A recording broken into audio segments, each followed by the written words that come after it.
Okay, welcome. Welcome to the Friday stream. Um, I see a lot of familiar people, so welcome everybody. Welcome back. If you're new here, welcome as well. Let's see. Kick snare bassline only. We'll see what happens today. Do you use already Faceblend? Yes, I have Faceblend. I've been a user of Faceblend basically from day one. So yeah, I have Faceblend. Yeah, it was a weird thing with the I don't know what it was with the dashboard of YouTube. I was it was telling me that there was no data where it normally says excellent connection or poor connection or something like that. It was just saying no data. And I was like, yeah, okay. So is that, what do I do now? But apparently it's working fine. So I refreshed the dashboard and then it was fixed, so should be good. Yeah, I want to do some sound design today and see where that leads us. Well, we were having a little chat in the Discord earlier today. If you want to join the Discord, by the way, then just go down to the description and you can find the invite to the Discord right there. Yeah, we were having a little chat and somebody was talking about like using something that you don't really use a lot. And I was like, oh, okay, well, maybe we can use some stuff in Ableton that I don't use a lot and see what happens. And I do have a bit of an idea, something that we can do. There's this one effect that I've been using a lot lately, which is the grain delay, and there's some mad stuff you can do with that one. So we might as well throw that one in today, and yeah, we're just gonna see what happens and see where we end up. It's freaking hot out here today. It's starting to cool down a little bit, but I'm still sweating, so it's gonna be one of those streams. But I hope we're gonna pull through. It's gonna work. Okay. Well, probably not stock plugins only, but we'll see what happens. We'll see what happens. Get this all nice like that. Let's restart that again. So we just have a blank Ableton again, like usual. When we do these sound design things. Hydrate properly. Yeah, I've got like loads of drinks here and downstairs in the fridge as well, so I might need to go downstairs a couple of times. But yeah, that's needed today. It was like 30 degrees today, Celsius is that, of course. Which for early or mid June is pretty hot. Normally we get that towards like the end of the summer. But in my backyard, it was like I was looking at like the temperature in the backyard. It was like 36. A little bit later, it was like 37, 38. It's like I don't want to know what it's gonna be in August. It's gonna be mad. Um,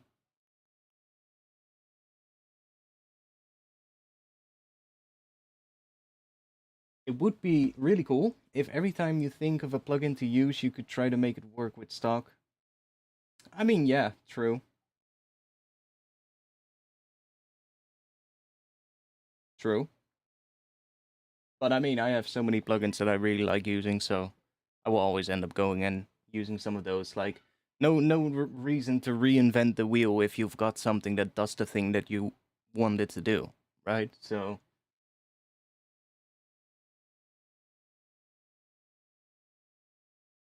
yeah, exactly, Blacktronics, exactly what I was thinking. You do stock plugins only until you feel like you want to use that one specific plugin because at that point you're no longer trying to get past the writer's block. Yeah, exactly. Like I would start. That's what I was thinking about. Starting with like a really basic synth, like maybe for the bass, starting with like an operator or something like that, which honestly doesn't have that much features, right? It's an FM synth, and then it has like a filter, and that's basically it. Um, and a couple of things like that, and see where that leads us, and then start using probably some of the stock effects, and yeah, seeing what happens. Yeah, it's climate change in a nutshell, isn't it? Oh boy. It's gonna be the future's looking hot. Let's just say that. If this is gonna keep going. But yeah, the thing is, I've had these temperatures way above these temperatures before in other countries, and it's not that bad. Like I can get through it. Honestly, I kind of like it. Like Southern Europe, absolutely love it. Like if it's like close to 40, and I'm just doing my thing. I've been to southern France, and it was like I think it was 39 degrees in the shade, and I was just skating on a skate park with no cover on top of it, so it's just in the sun. So it was probably in the sun like what, 42, maybe even more. I'm feeling fine as long as I drink enough. The thing is here today it's not that bad though. Today it's not that humid, but here normally it's really humid when it gets hot, and that is really bad because then you can't really cool down, right? It's like when it's really humid, then basically the heat in your body cannot really evaporate. So then you're gonna be getting people with heat strokes and all that kind of shit. Old people falling over because they just suddenly die. It's horrible, but shit happens. Every time when it gets hot, you get those kind of stories. But like when I'm in Southern Europe, it's like it's fine, you know. It's a different kind of heat. Here it's just here it's just like I said today, it's not that bad. And actually, I think with sort of like the trajectory we're heading with the whole climate change thing, it's kind of getting more like Southern European kind of climate here as well. It's slowly moving towards that, if you get what I mean, which is kind of interesting. It's not good, but it is interesting.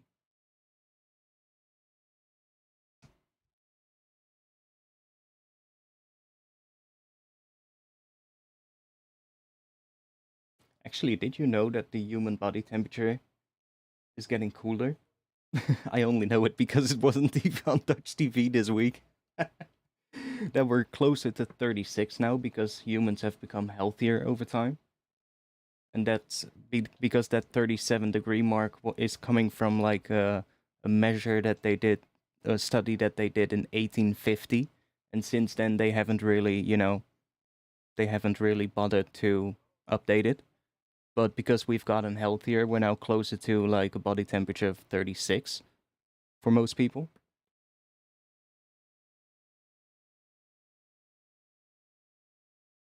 Why don't you have a little hook symbol at your artist name in YouTube? What do you mean? A check mark or a music sign? Music sign because there's no music linked to to this channel.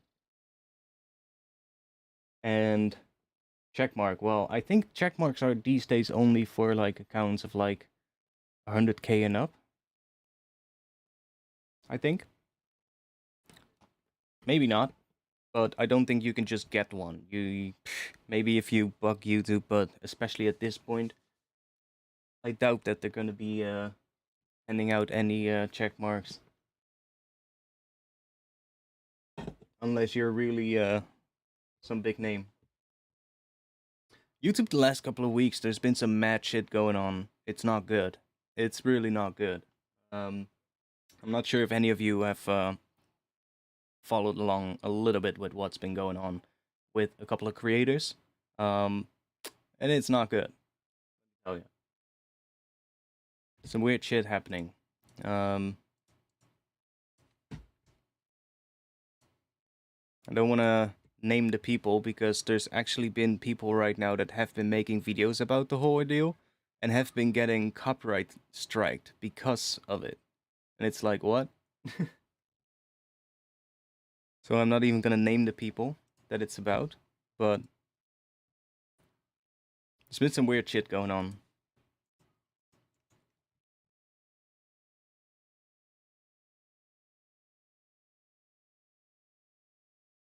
Okay, let's see. Yeah, so I was thinking we have Corpus, which is kind of cool. I never use it. Um, wait, where's Corpus? Oh, wait, this Corpus here in the effects. thing. Yeah. I thought Corpus was an instrument. Oh, it's an effect. Okay. Well, that could be cool too.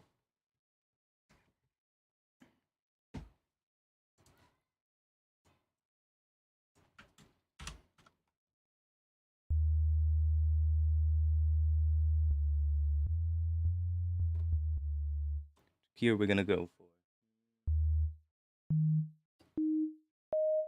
D sharp.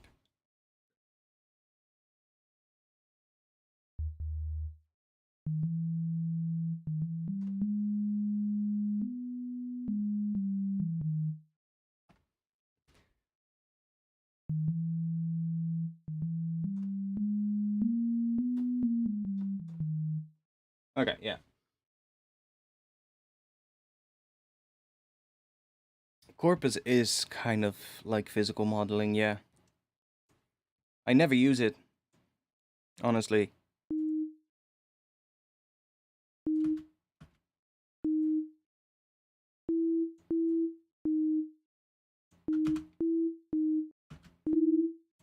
We're just gonna start with something really simple.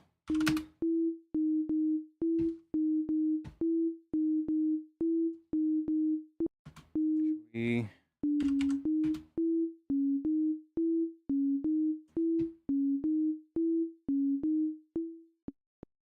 like if we do something like this and then put Corpus on that, let's see what happens. I never use Corpus. Okay.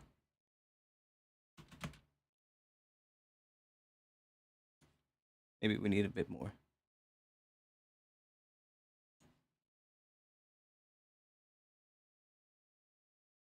Okay.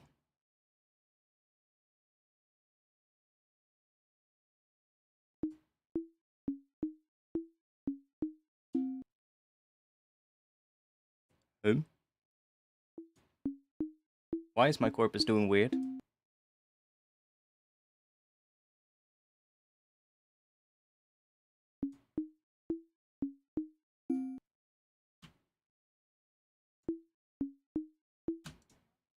Do we need... Oh, we probably need to do that. No?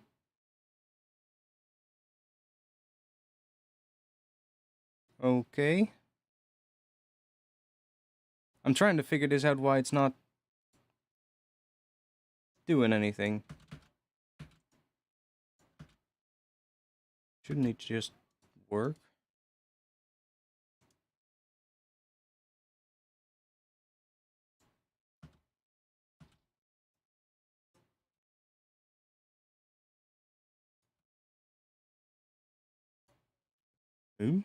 Gain? Yeah, but no. Like, it is outputting something here, so I'm not sure why it's not doing anything.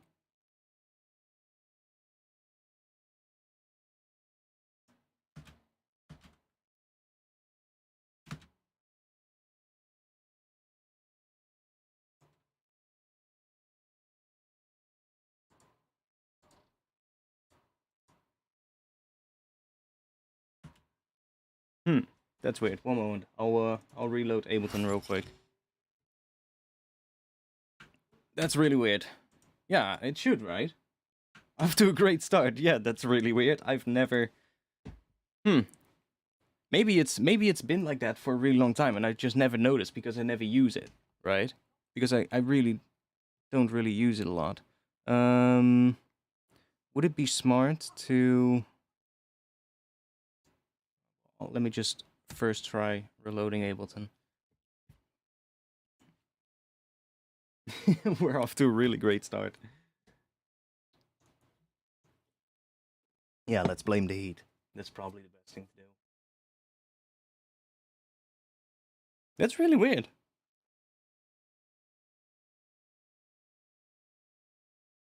It should definitely output sound. Yeah, exactly. That was my idea as well. Even without the MIDI input, right?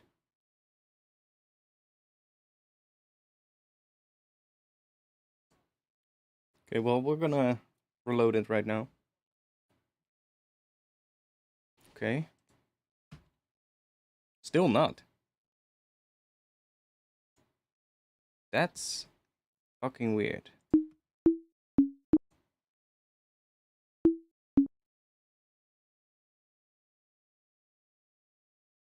Mm.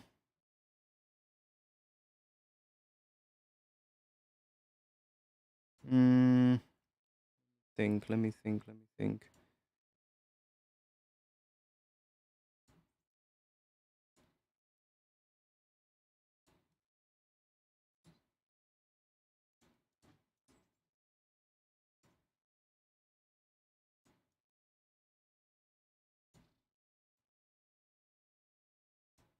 Checking real quick. There's no updates for Corpus. For the core library? No. That cannot be it.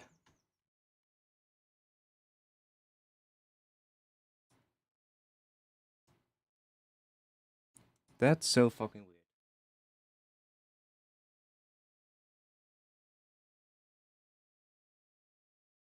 weird.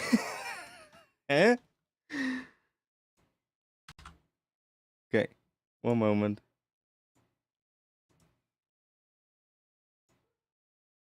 We'll get to the bottom of this. Or maybe not, but...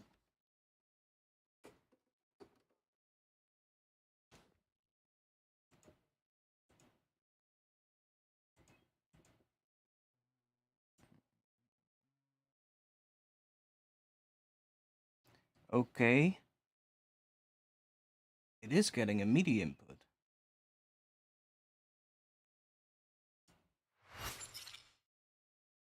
Ableton Live 11.1 Corpus is broken? Really? Yeah, it is getting a MIDI input. So it is receiving something, but it's just not making any sound.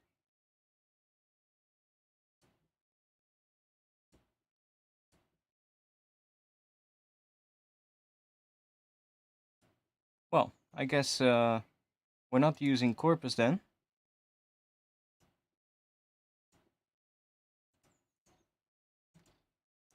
Just doesn't want to work.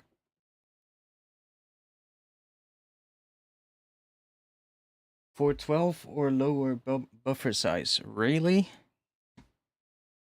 That's so fucking stupid. Or did I say 412? 512. Is it really that?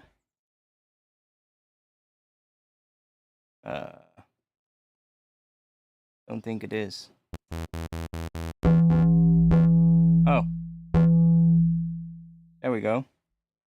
That's so weird. That's really, really weird. They definitely need to fix that. Well, we'll just, if we found something that we like, we'll just bounce it or something. That's weird. Okay. Well, we'll see how long it works on 512.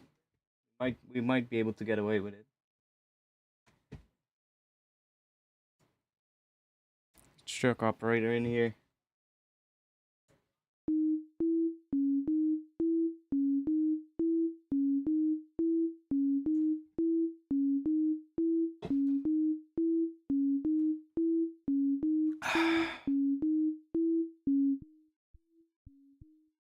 I have a bit of a filter on it.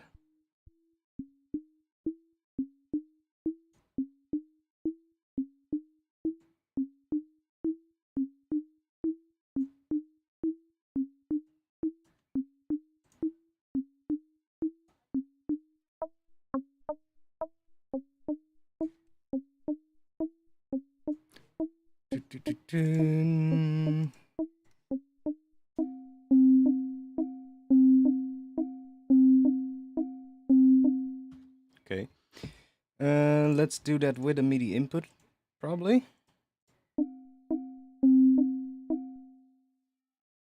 If it wants to. Ah, yeah. There we go.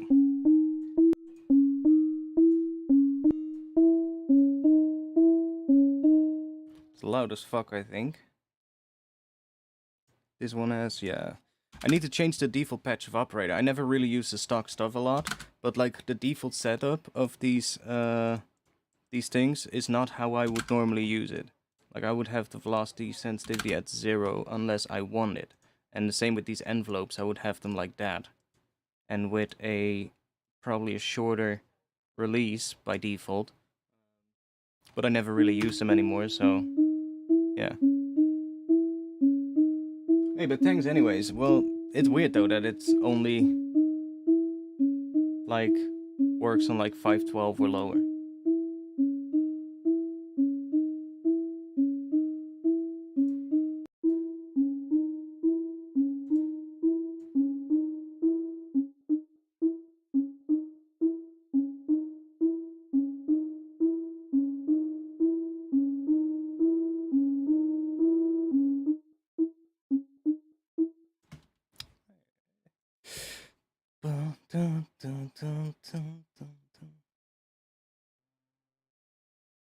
That's 8.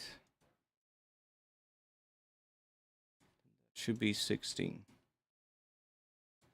Yes.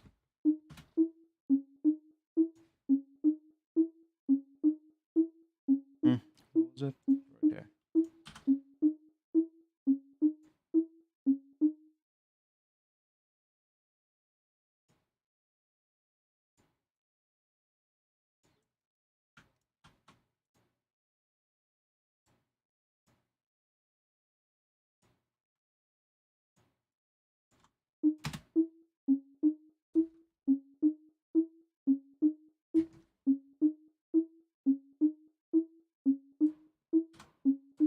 I feel we need some drums in here already, so that we just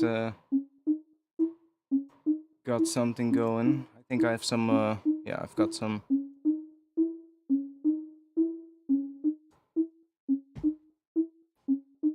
patches for that.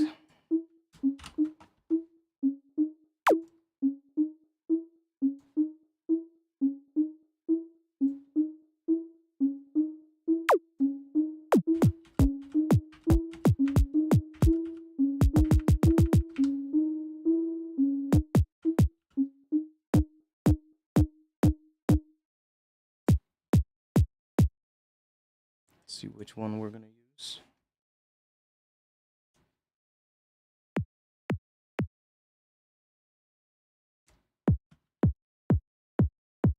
And we'll use that as a starting point.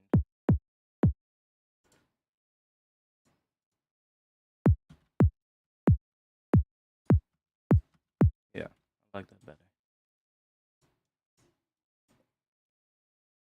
And let's just start with a really simple pattern for now. We can always improve that later. Let's duplicate that. There's only one snare patch here, but let's hope it's good. We can also use sample. Doesn't really matter too much.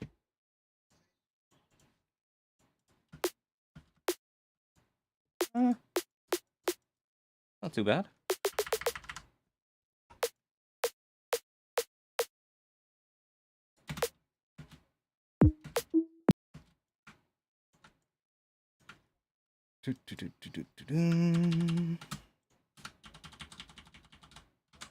Oh.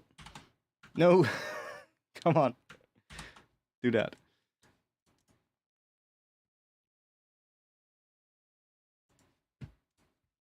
And got some hi-hat thingy.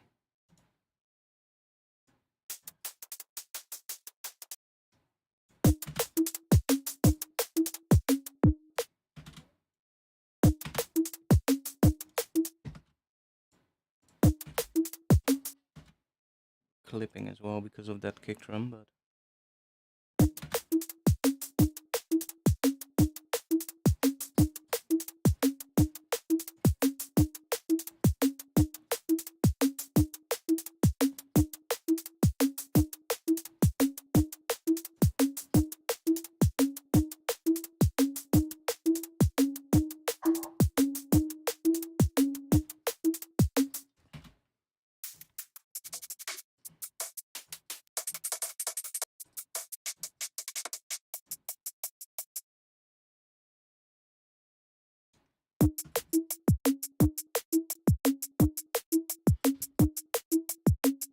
yeah, we'll work with that for a start. I don't like the snare though, So let's see if we have a... We have something here.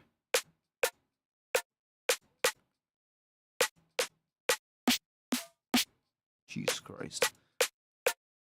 Kind of like that last one. Let's just replace that with this one. Let's put it in a sampler, because in sampler we've got this thing right here with the interpolation. If you set it to no interpolation, it's just gonna leave the sample exactly the way it is, and it's just gonna play the sample basically. In simpler, you don't have that, and what you get is it always messes with the high frequencies of the sample. So that's why I prefer using sampler instead. It's basically the only reason why. Note was this. Shut the fuck up. D-sharp 1. Let's set this to D-sharp 1.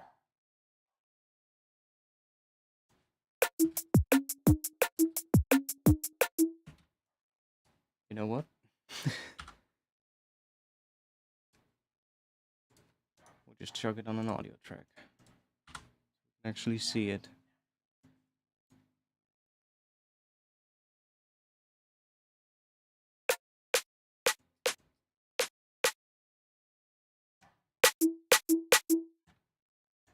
I like that one.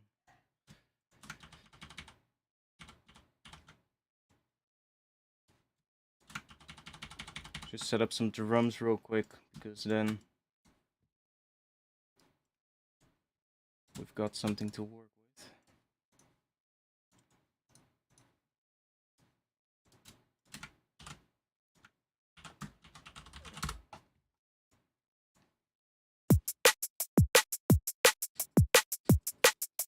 See, now right away we can just let's just make a little bit of some drums first, and then we'll work on the thing that I said at the start of the stream. By the way, is the chat frozen, or you guys are just watching in all? That's fine. Stream is fine, right? Yeah, stream is fine. Okay, good.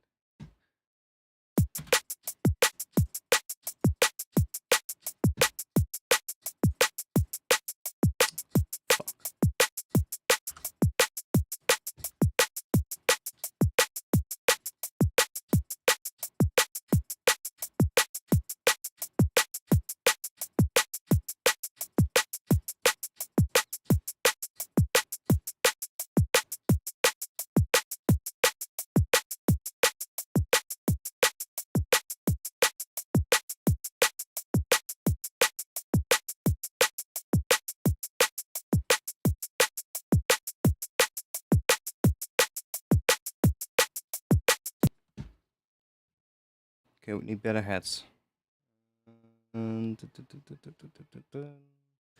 Should have some these.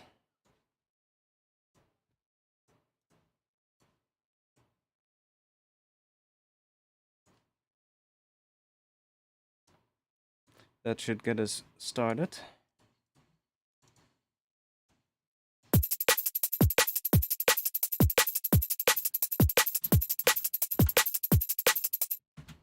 Let's do a quick...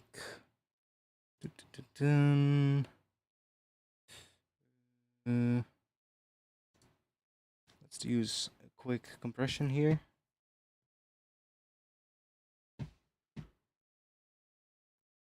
Actually, yeah, let's just do it like this, that's quicker. Sidechain kick, and then let's duplicate that. Sidechain snare. Then we just need to set that up real quick. Ah, yeah, I should have put it in a MIDI track, then I could have used the MIDI input. Let's make that listen to that one. Kick should already work now.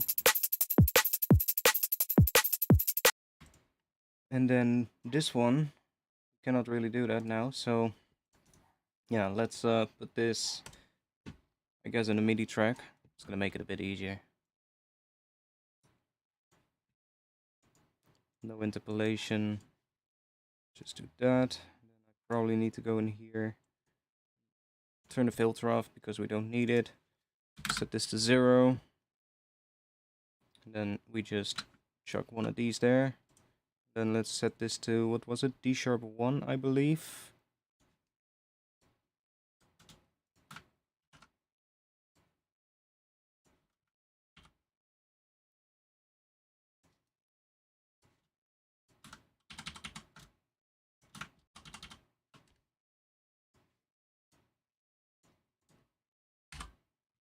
Now we should basically have the same thing. Ah, no. This is... A#0.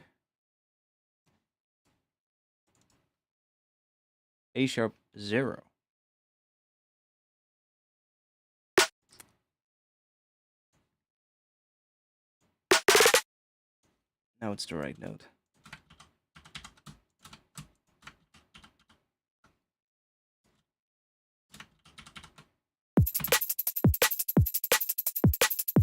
There we go. And now we can easily link the... Oh, I already had that linked, so it's already working now. Oh no, I need to set this one up. Right here. I'll choose that one. Pre-effects. And why I do it like this, I just have 2 MIDI tracks here with a sidechain click on it. That's basically just an operator at like 1000 Hertz. Just a square wave basically at 1000 Hertz that's just outputting. And that is just there for like 1 millisecond. So it's really short. And that is basically just creating a very tiny click every time the kick and snare hit. So every time these play MIDI, this will be triggered as well. And that way I don't have to, you know, move sidechain trigger clips around when when I'm playing with the pattern of my drums. Like if I move this one here, the sidechain is automatically going to play at the same time. And back in the day, I would just have like 2 tracks and the MIDI clips on both of them, and that's just, it's a bit of a pain, right? This is easier. Now maybe on the snare or on the kick we don't want as much. But honestly, I would just do it on the kick and then just, you know, add some high end to the kick to make that be a little bit more filled out. So just add like a layer to the kick, or maybe use like that other one. There was one in here. Let's try this. Let's try that third one. I think that one had a noise layer in it as well.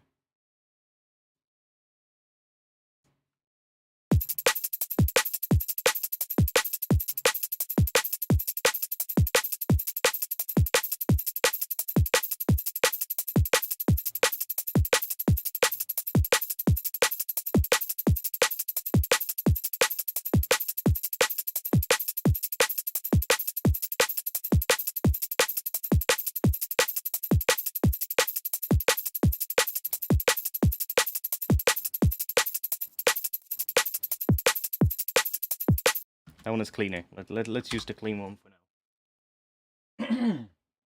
Yo, Kenny, welcome. And Odie, welcome as well.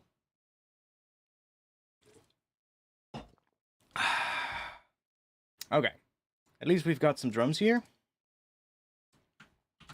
Just call that kick, call that snare, and that is our, well, let's just call it perks.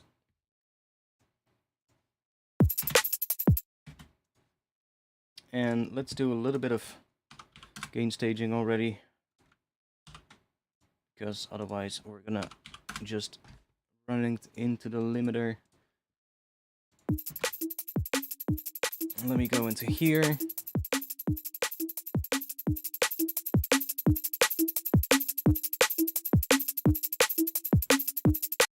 Why is it distorting on the kick?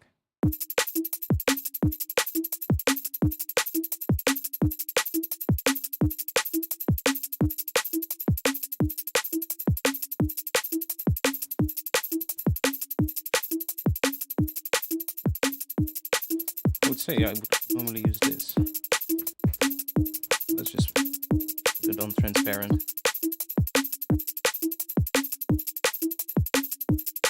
Ah yeah, see? Now it doesn't distort. We're basically clipping now.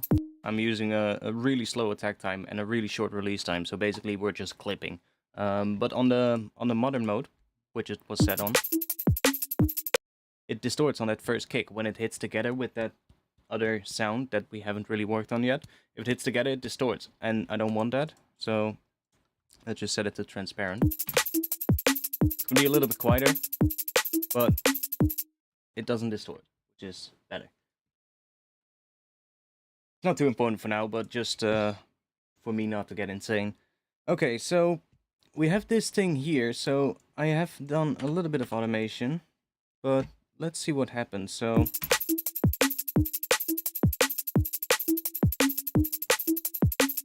I never use this thing.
Okay, let's see if we do... See, I'm already going now for something that's not stock effect, but hey, for this one we need something that's not stock. Let's grab Valhalla Room.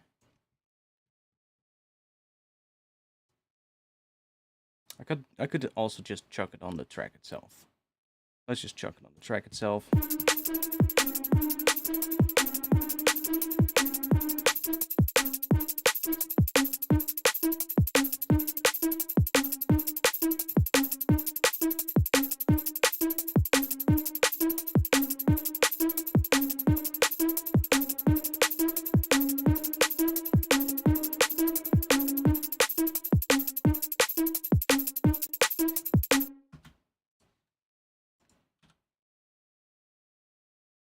Oh yeah, I forgot. It's always gonna be like, it's scaled a little bit weird in Ableton, the decay time of Valhalla Room. See how it's at 0.0, and it's like, it's not at 0.0, it's at 0.43, but Ableton just doesn't understand it. Like here it's like almost at 0.09. What is that in here? That's 8.43 seconds. It's just scaled completely wrong. I'm not sure why that is. It's just one of those plugins in Ableton where it just scales really weird with the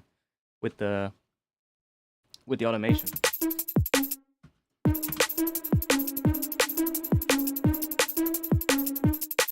Yeah, that's annoying. Let's see if it's better with vintage verb. Probably not.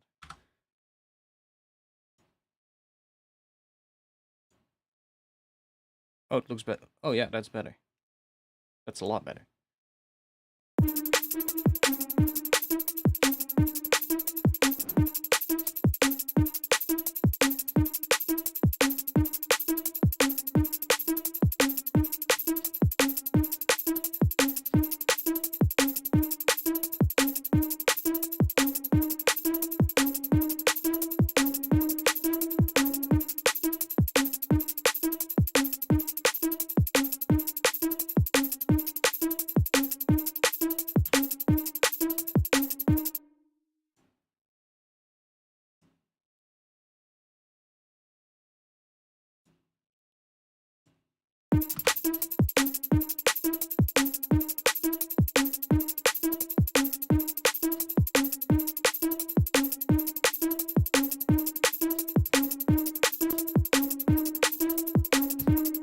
We need some bass underneath this as well.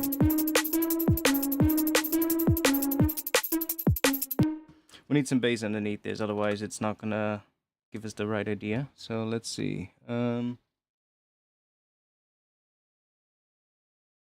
heavy.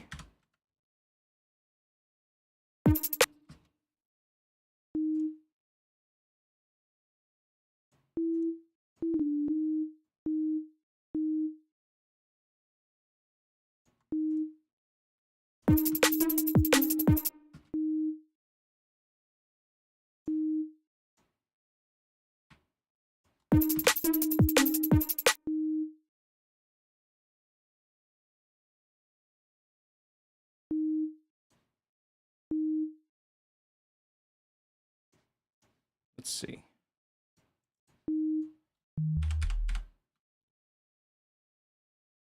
Let's see.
Hear it without that one real quick, so we can hear this with the drums. Then let's take.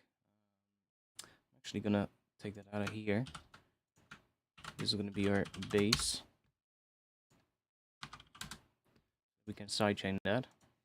Just grab these. Let's just group them. Put that here as well, so that we're gonna. Oh. Let's assign those as well. So now this should be sidechained to the kick and snare. That way we don't get any issues with that. Yeah.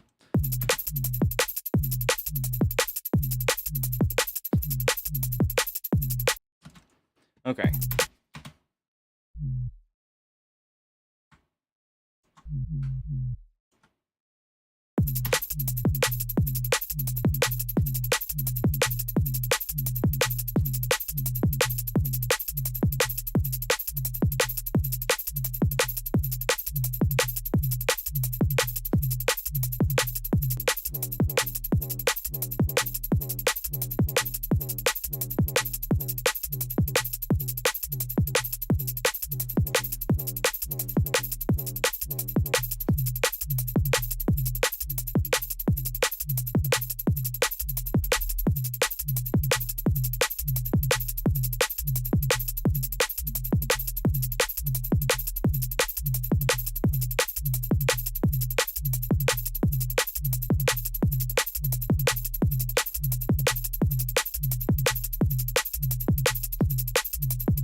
Let's crank this up a little.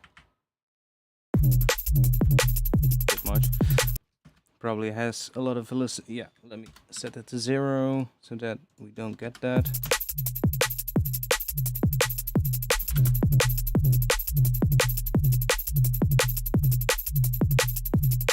That one is really loud.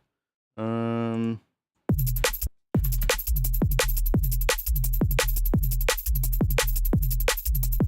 we go. More bass.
You don't hear them, of course, because it's sidechained. Might not need too much sidechain on that. Now we fixed that distortion thing. Let's see if we just take the sidechain off of here.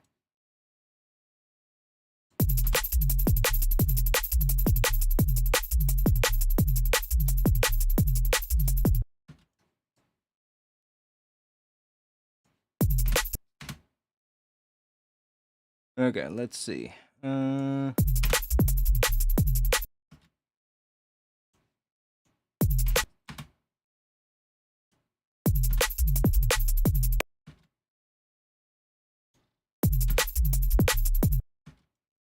kind of like it.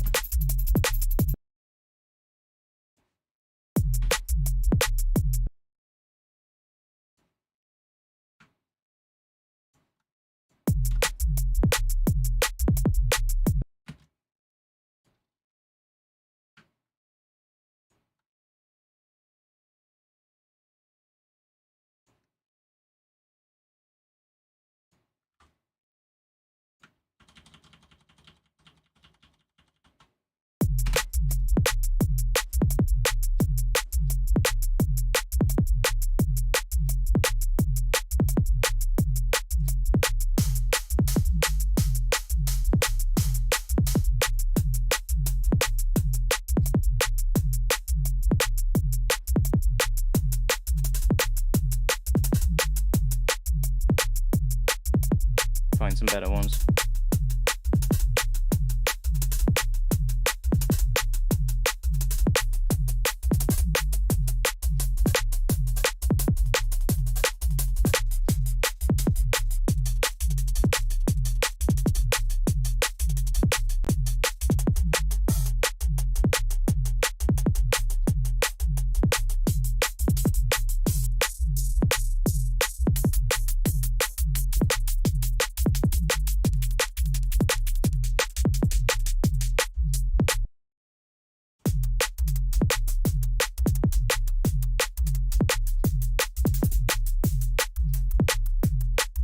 Come on, make one good for this roof. That would be good. Kinda, but...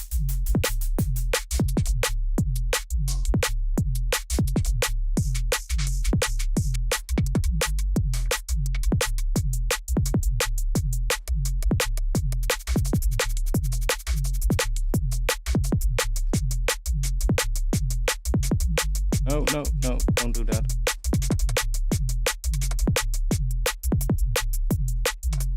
I'm not sure if there's actually kind of a roller vibe in this.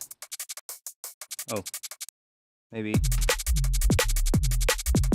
It's a bit much because it's all the way through, but...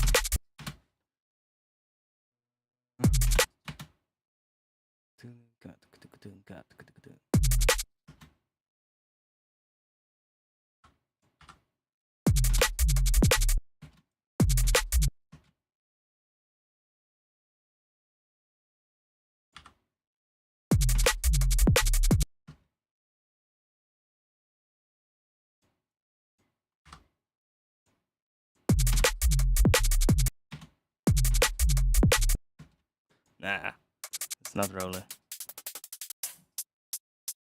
What else do we have? Might have to go chop some brakes for that, but... Oh wait, maybe these two could work. That one with that one? Wait, that kind of worked.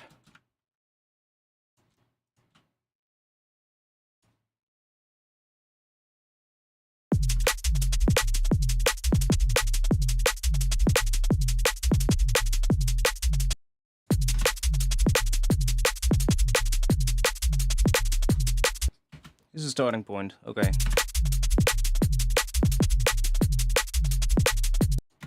Kinda needs just so like a head hitting every beat. Let's just grab a head sample. Drums. Heads. See what we have.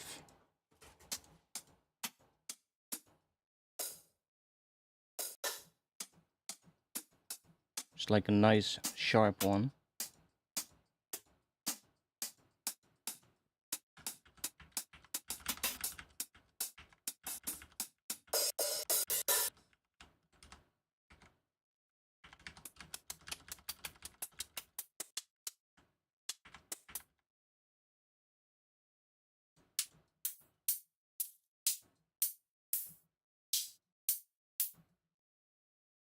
That'll do.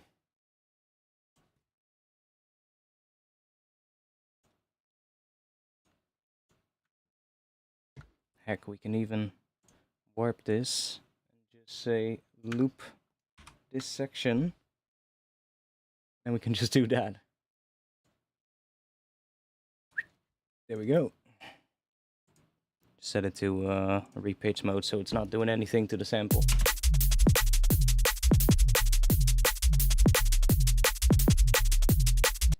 Maybe even do 8 notes. No, that's too much. That'll work for now.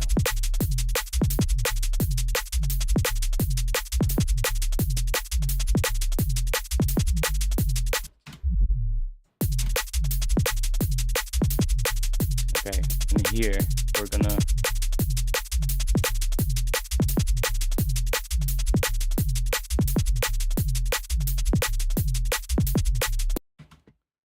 gonna cut some stuff out. So we just got a little thing like that, and we can just copy this so that we have that a couple of times. Obviously there's going to be variation in that, but for now that'll work.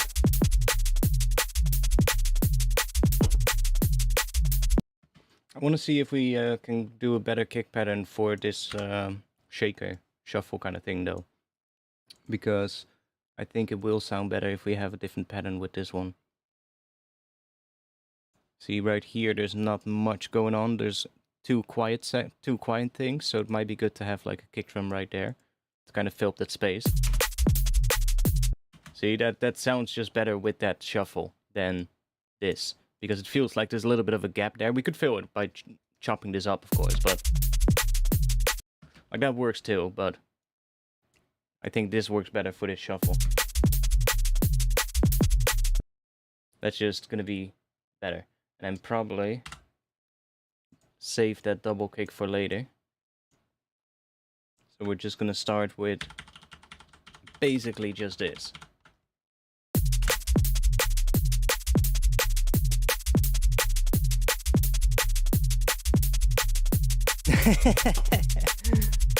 It's an OTT on the master. I told you I would do it.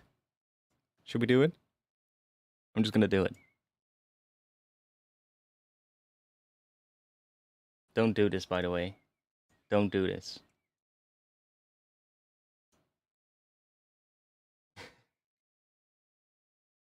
There you go. Beautiful. Oh, but you should bring the depth down. Yeah, I know. Still shit.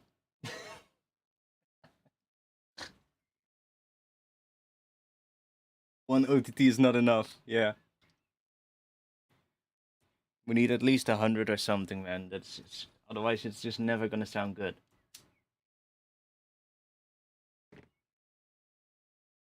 Octagon? That's pussy numbers. No, like, don't put OTT on your master, seriously.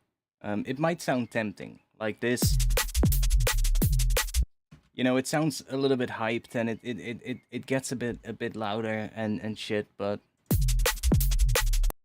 just listen to the difference. Like, it actually doesn't get louder. It just gets a bit of scooped in the mid right now because of how it's set up. But it also introduces horrible phasing and it messes with the transients of the drums and all that kind of shit, so yeah. It's not really what you want to do, you know?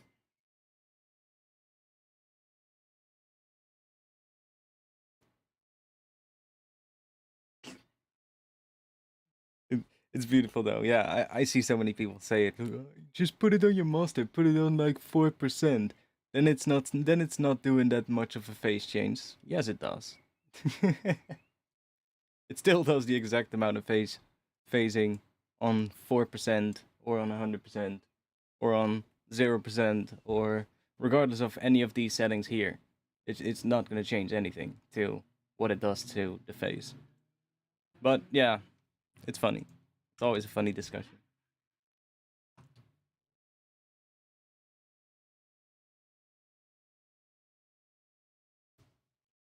If you need OTT on your master to make your track sound, well, quote unquote good, then you've got work to do on your track. Let's just say it like that. That's basically how it is.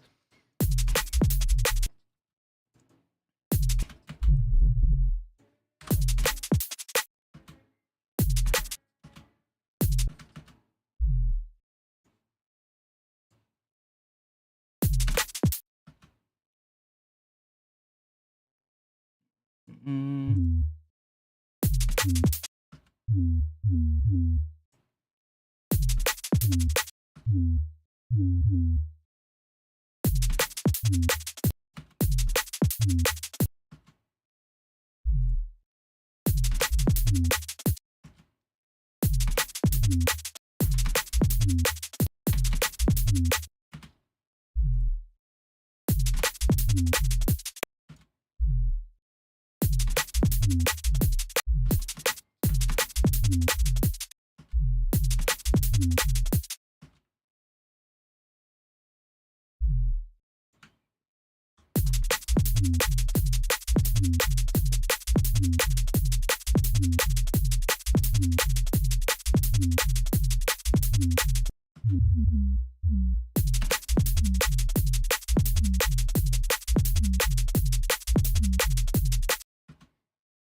Could be okay if the drums aren't on the same bus. Yeah, I guess, but then still, it's gonna.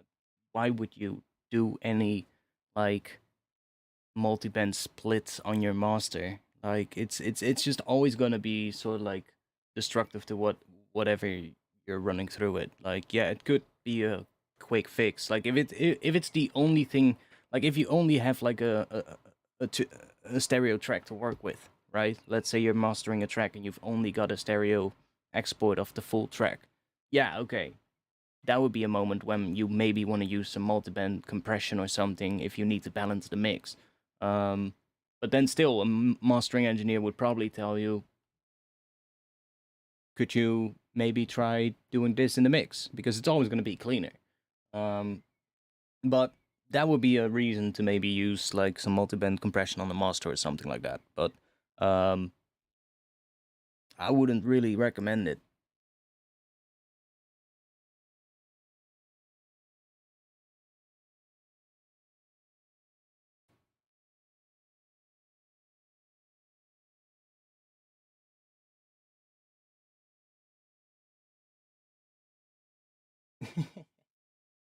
I sometimes play stuff in, yeah.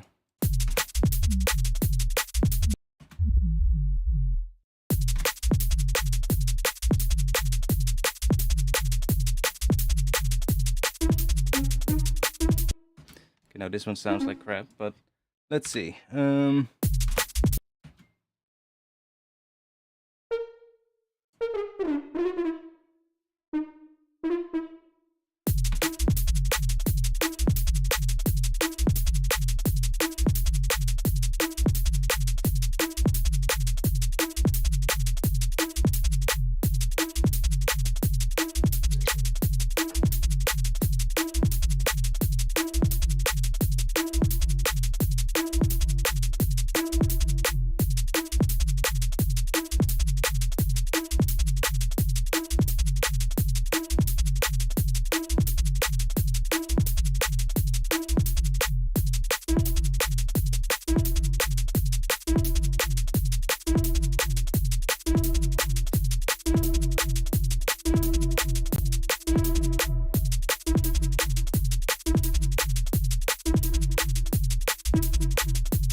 Terrain delay is so fucking good.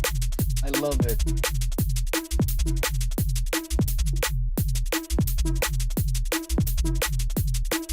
Like, it's shifting the delay down like one semitone, so...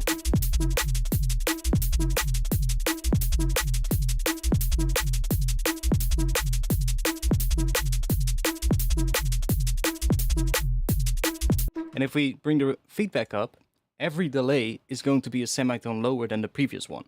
So if we do, for instance, 20% feedback,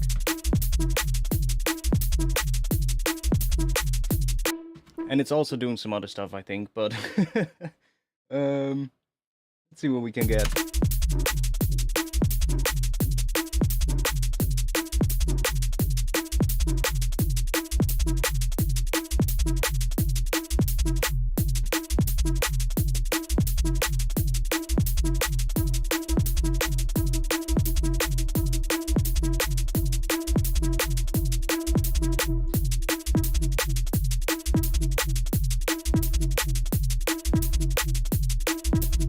I also love messing with it like in minor thirds up, for instance, so you get like really...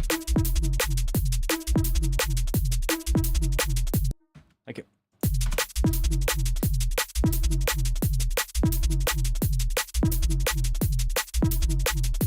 It's so good.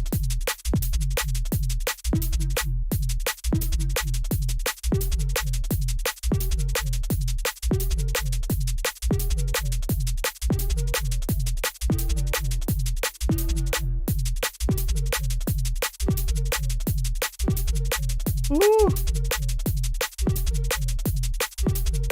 Ooh, that's nice.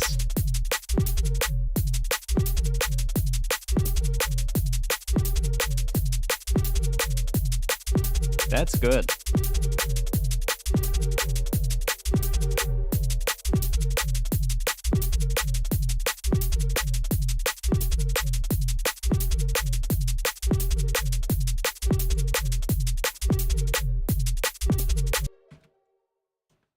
Chuck you in here. Oh yeah, let's make this a bit better.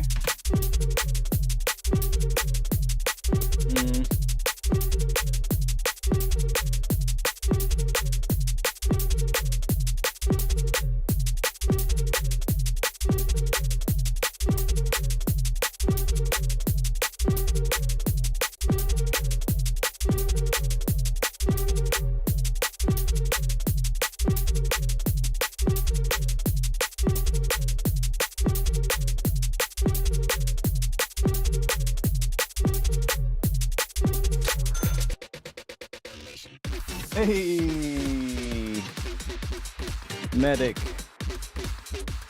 Oh, let me actually. Jesus Christ, it's fucking hot in here. Yo, medic. I'll say yes to that, mate. Thanks for the. How much was that? How much was that? 200 Swedish crowns. Thanks a lot.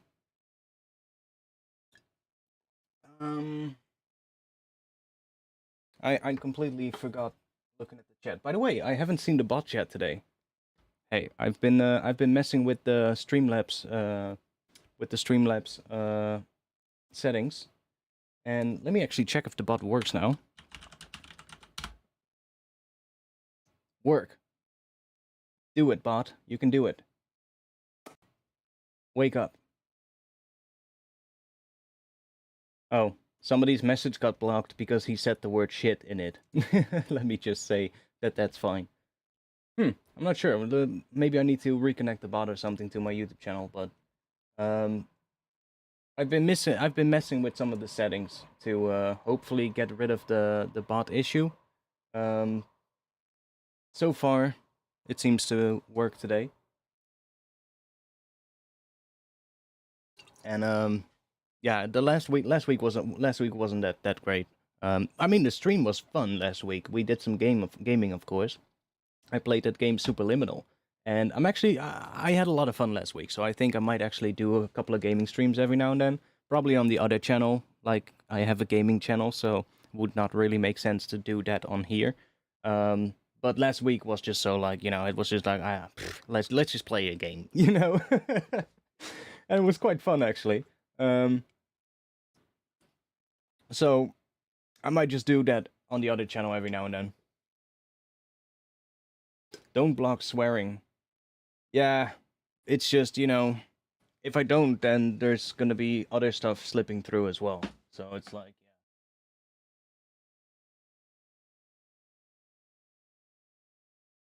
yeah, but especially these days, man, if you've been keeping a little bit of an eye on what's going on YouTube in the last few weeks, shit is absolutely mental. Let's just say there's a story about an acting man, some other dude, and shit is really fucked up. It's just not good. Let's just say that. It's weird though because like I don't know, like some people get absolutely smashed with demonetization when they swear, but I say fuck so many times during my stream and nothing ever happens with that. So like I don't know what that is. Maybe it's because I'm Dutch or something that they're just like, okay, well Dutch people they're just gonna swear, so we're just gonna allow that. I heard other people say it as well. Like another person that I heard say it like I say fuck all the time and I never get demonetized for that. And he was a British person. He was like, we British person always say that, so maybe that's it. But I know other people that are absolutely getting smashed with like demonetization the moment they just say the word fuck. So weird. Like YouTube is so inconsistent with how they enforce their rules and their guidelines and shit, and that's just the whole messed up part of what's going on right now. Let's just say this one creator, he's gotten completely demonetized over something that he should not have gotten demonetized over. Basically, that's it. But it's not a small person, so if that can happen to a guy of that size, then how easy could that happen to people that are way smaller? And those people would have nothing to do about it. So, that's not really good. Like, especially with the whole thing YouTube was talking about not that long ago with protecting the mental health of creators and that they're all about that. Then the things that they've been doing in the past few weeks, I mean, I'm good. Don't worry about me. I'm good on that field. I don't really let myself be brought down by that stuff. But YouTube definitely is doing a couple of things right now that some creators, especially smaller creators, are probably going to be like, do I want to create on that platform? Do I want to risk a chance of, spending a lot of time on building up a channel and then suddenly doing one thing wrong, not even on YouTube, on a different platform, and then just getting your entire monetization taken away from you? That's not good, if that just happens for something that's not right, for something that should not be a reason to take your monetization away. That's scary for some people. Yeah, we'll see more grain delay for sure. Why did I remove that? Not sure why I did that.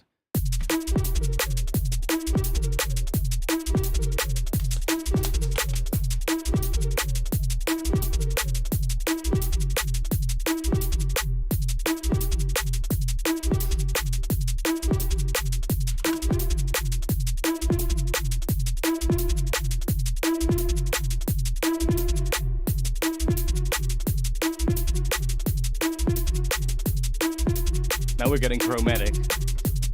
It's just rising up a semitone.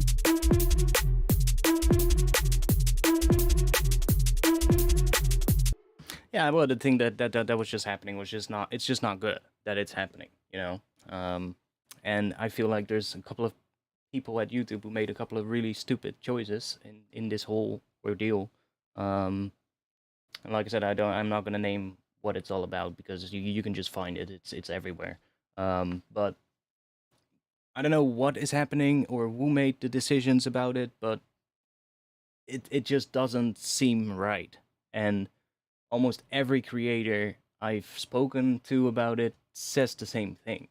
And it's just so weird to see YouTube just defending themselves and just saying, and just making these choices, and you're like, it just doesn't make any sense, you know? It's like, that's the weirdest part.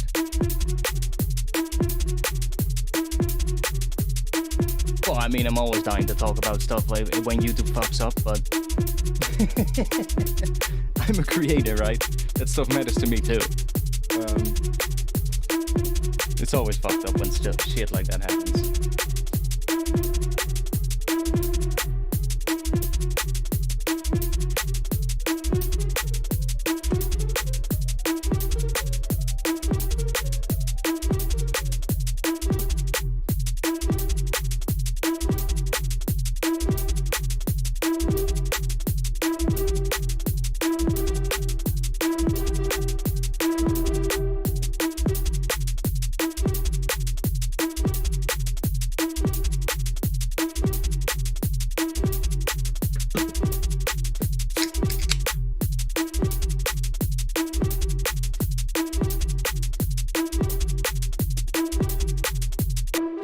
This one you don't even have to resample, honestly. This one you don't have to resample. This one you just need to find a couple of good things that you like, and then just automate it over time. That's all you need to do with this layer. You don't need to do anything else. You could do maybe like somewhere at the end, just start messing with maybe like introducing like an extra note, you know? Every now and then just comes in like something like that. Actually, that one is really good. Dun dun dun dun. Oh, we're playing an E. Ah, that's why that sounds good. Oh shit, that's good.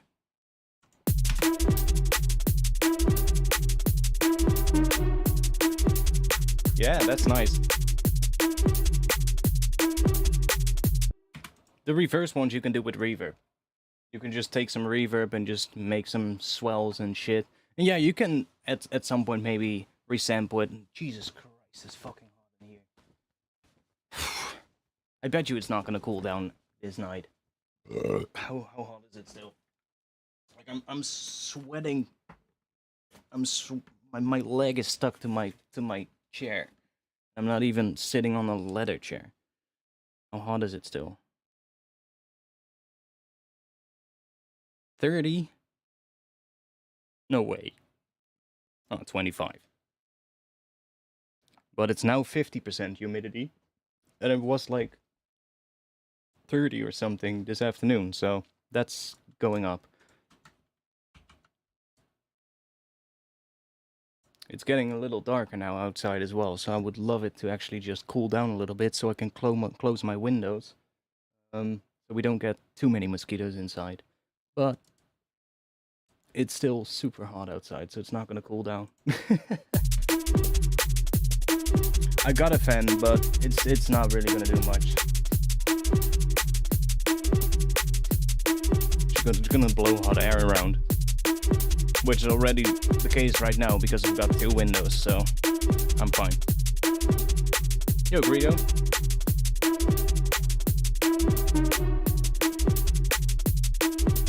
I really like that. Dun, dun, dun, dun. So then in this section, we probably will get ourselves a little bit more feedback, maybe. Like if we do this, we will get a slightly different second section here.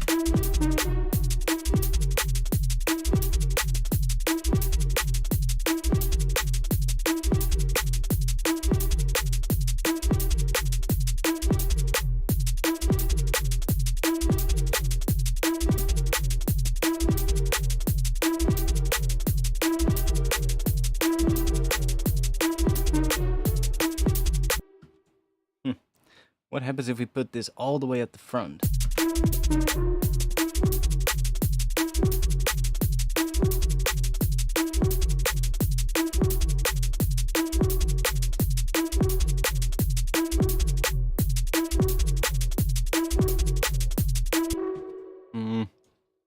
Not really working that well because this is tuned, of course, so...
we'll just leave it at 100. It's fine. I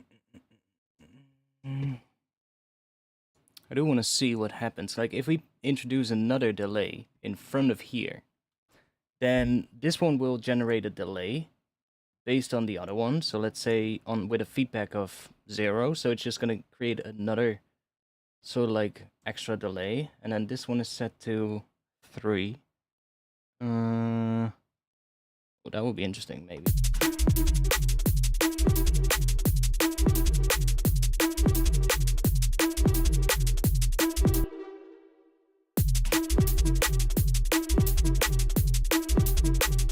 And then this one is generating another delay based on this one again. So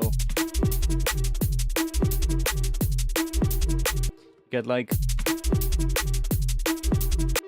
multiple delays, which is kind of interesting.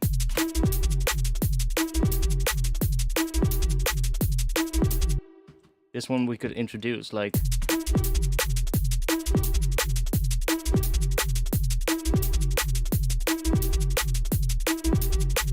get like a bit of a weirder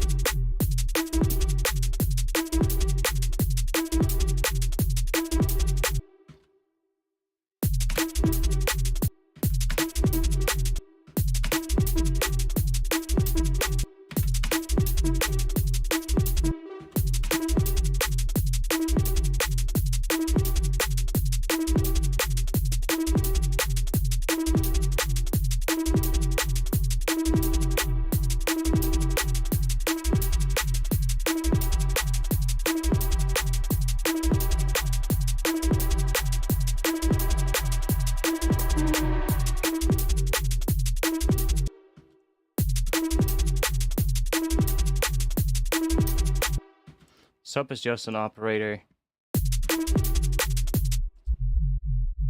It's really just an operator with a filter.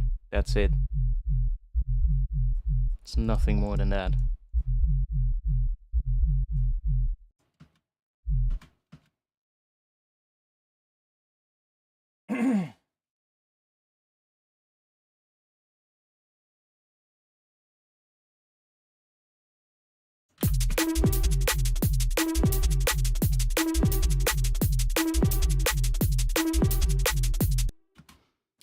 Okay.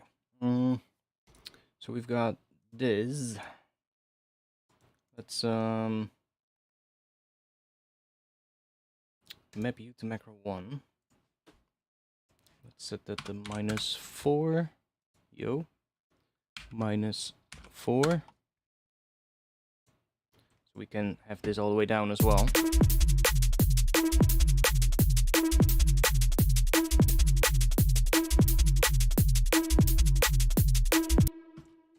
I like having my delays in a group and just having them fully wet and then create another chain, because that way the dry signal is not decreased in volume when you raise the wet signal to come up. So what I would do is just map the volume of that to a macro instead and just use that as dry wet, because that way it's not really, you know, well, like I said, it's not decreasing the level of the dry signal.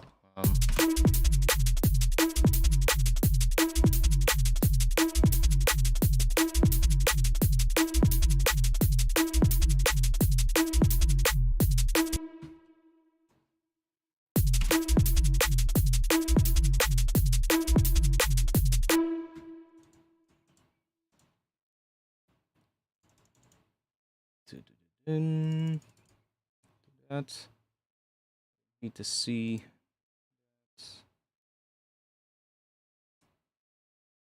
that. Can we not just okay, well then doesn't matter.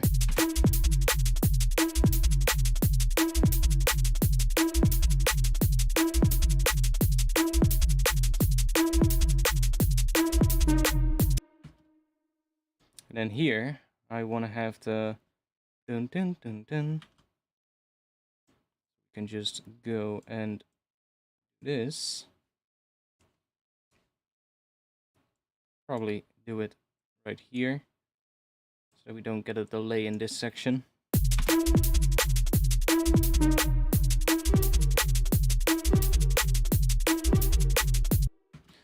Okay, feedback. It's gonna go down. Let's just remove that.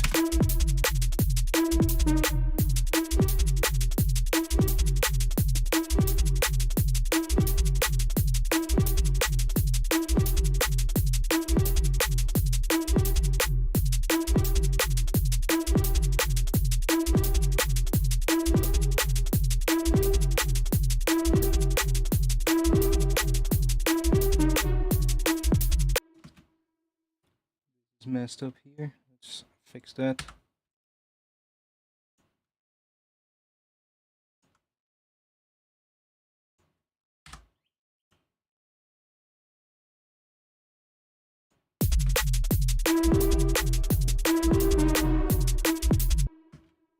Okay, so I don't really like how long that corpus gets here, so let's just go and back that down a bit. And I want to see if we can make the corpus even shorter.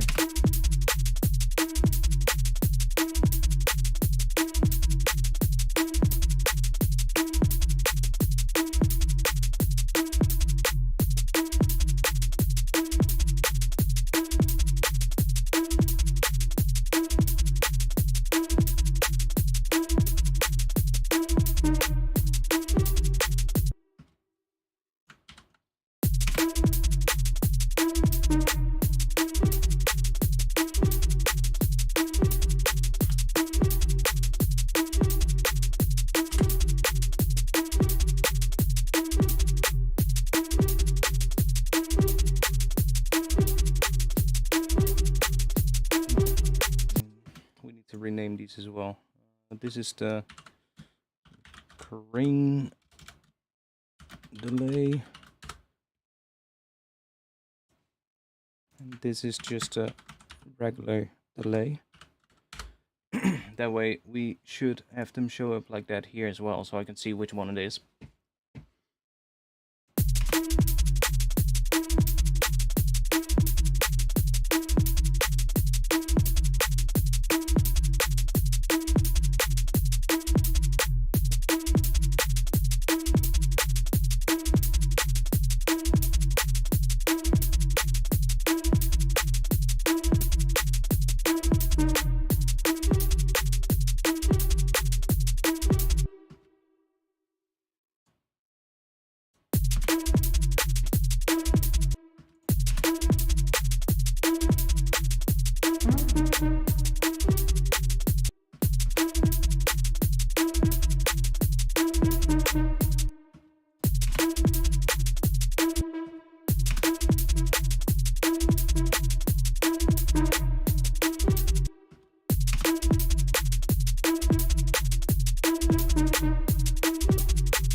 Actually don't really like this. Let's get rid of it.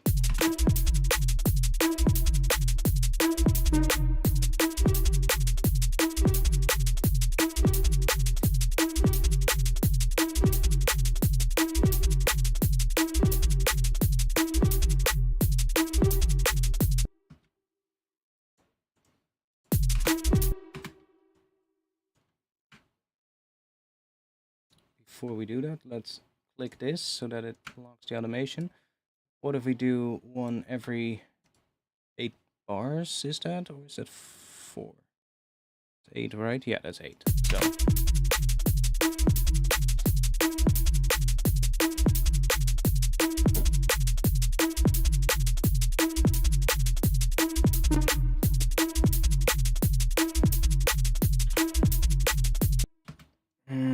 no, let's do it every at the end, like that. It's a little bit more unpredictable, so.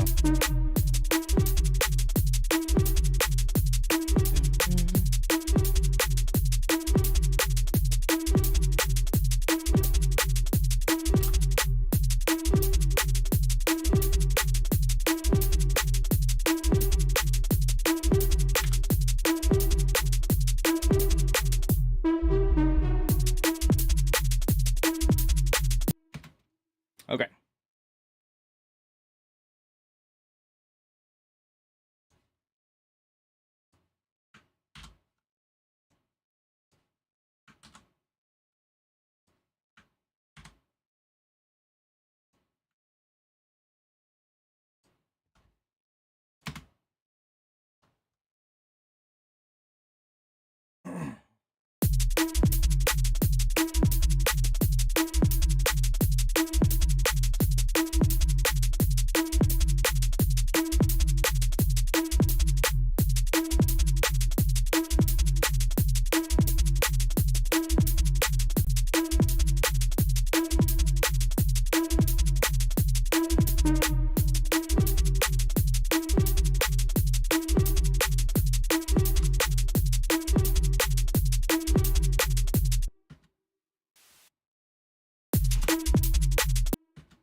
actually.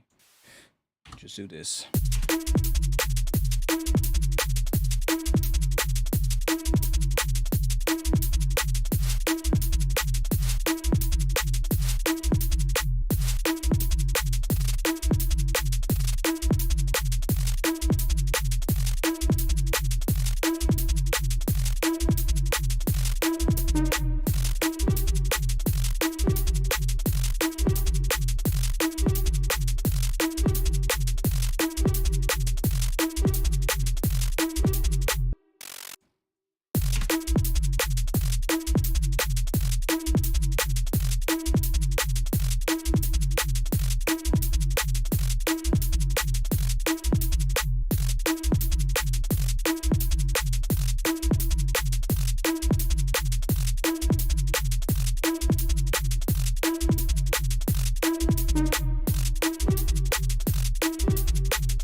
Not that I know. Damn, it's getting dark in here. Well, I guess the windows are gonna have to close now, because otherwise we're gonna get mosquitoes inside. Okay, one moment. I'm just gonna go close my windows, and I'm also gonna go and grab something downstairs with something to drink. I'll be back in just a little bit. I'll let this play while you guys are listening. I'll be back in just a little bit.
we are.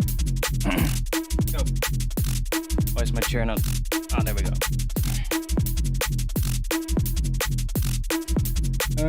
How much is Noise's Patreon?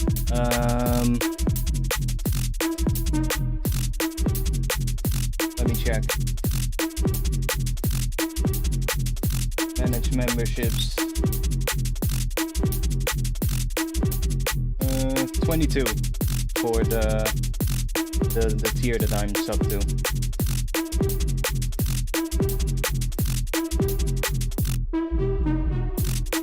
So like 22. Not sure. I don't think I can see it right now.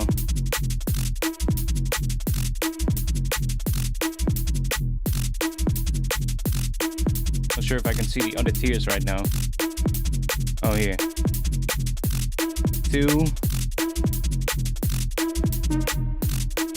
2, 9, and then 22.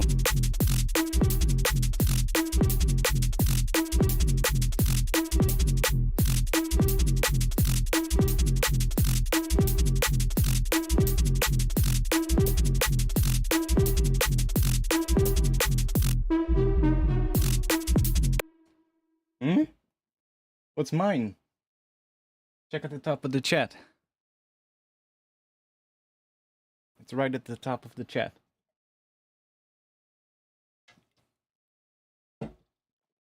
Or in the description. Find it there as well. Basically patreon.com/artifacts. That's how easy it is.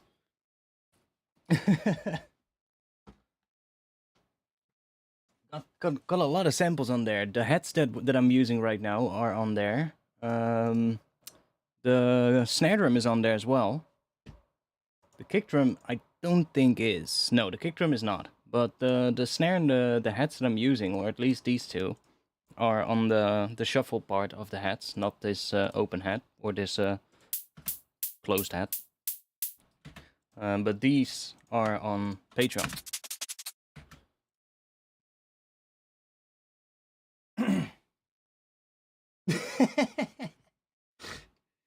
He's going Dutch.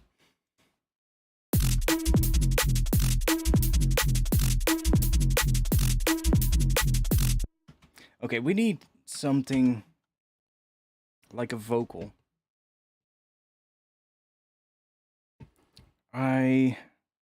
Didn't I sample like, I think I sampled a whole bunch of stuff. Vintage films.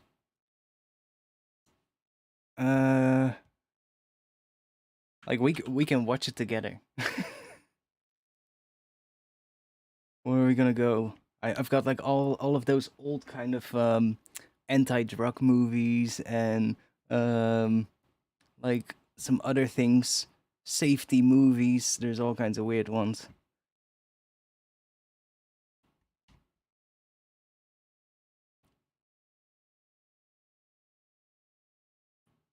Oh yeah, of course it doesn't accept MP4 files. Well, then we're just gonna take the audio. I'm prepared.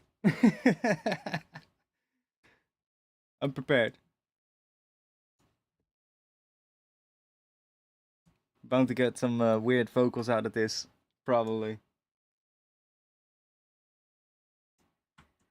I'm Sal Mineo, and these are teenagers.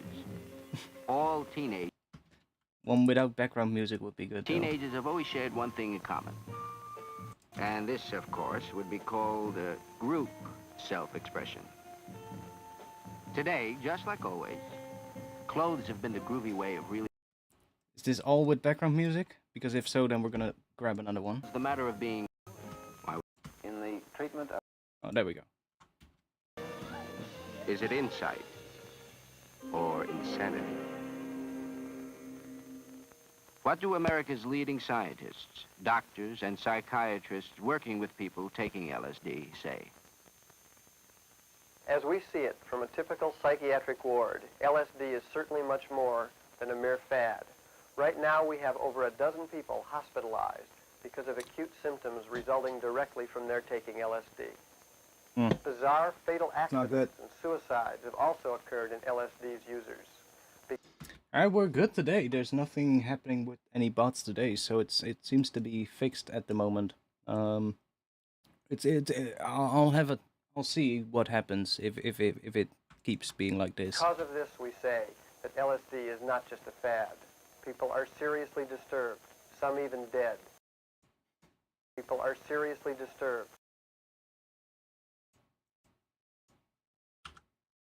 I guess we found a vocal. People are seriously disturbed, some even dead. What is LSD? People are seriously disturbed. Like that part. People are seriously disturbed. That's just a vocal. And the beautiful part is we have a long section here where we got this. Do you hear that really ear-piercing frequency?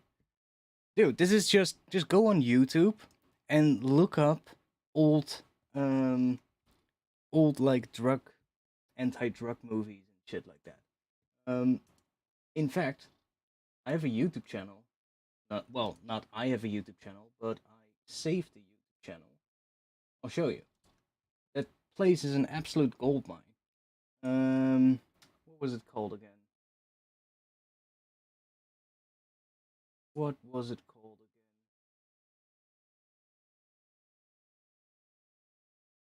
Ah, there we go.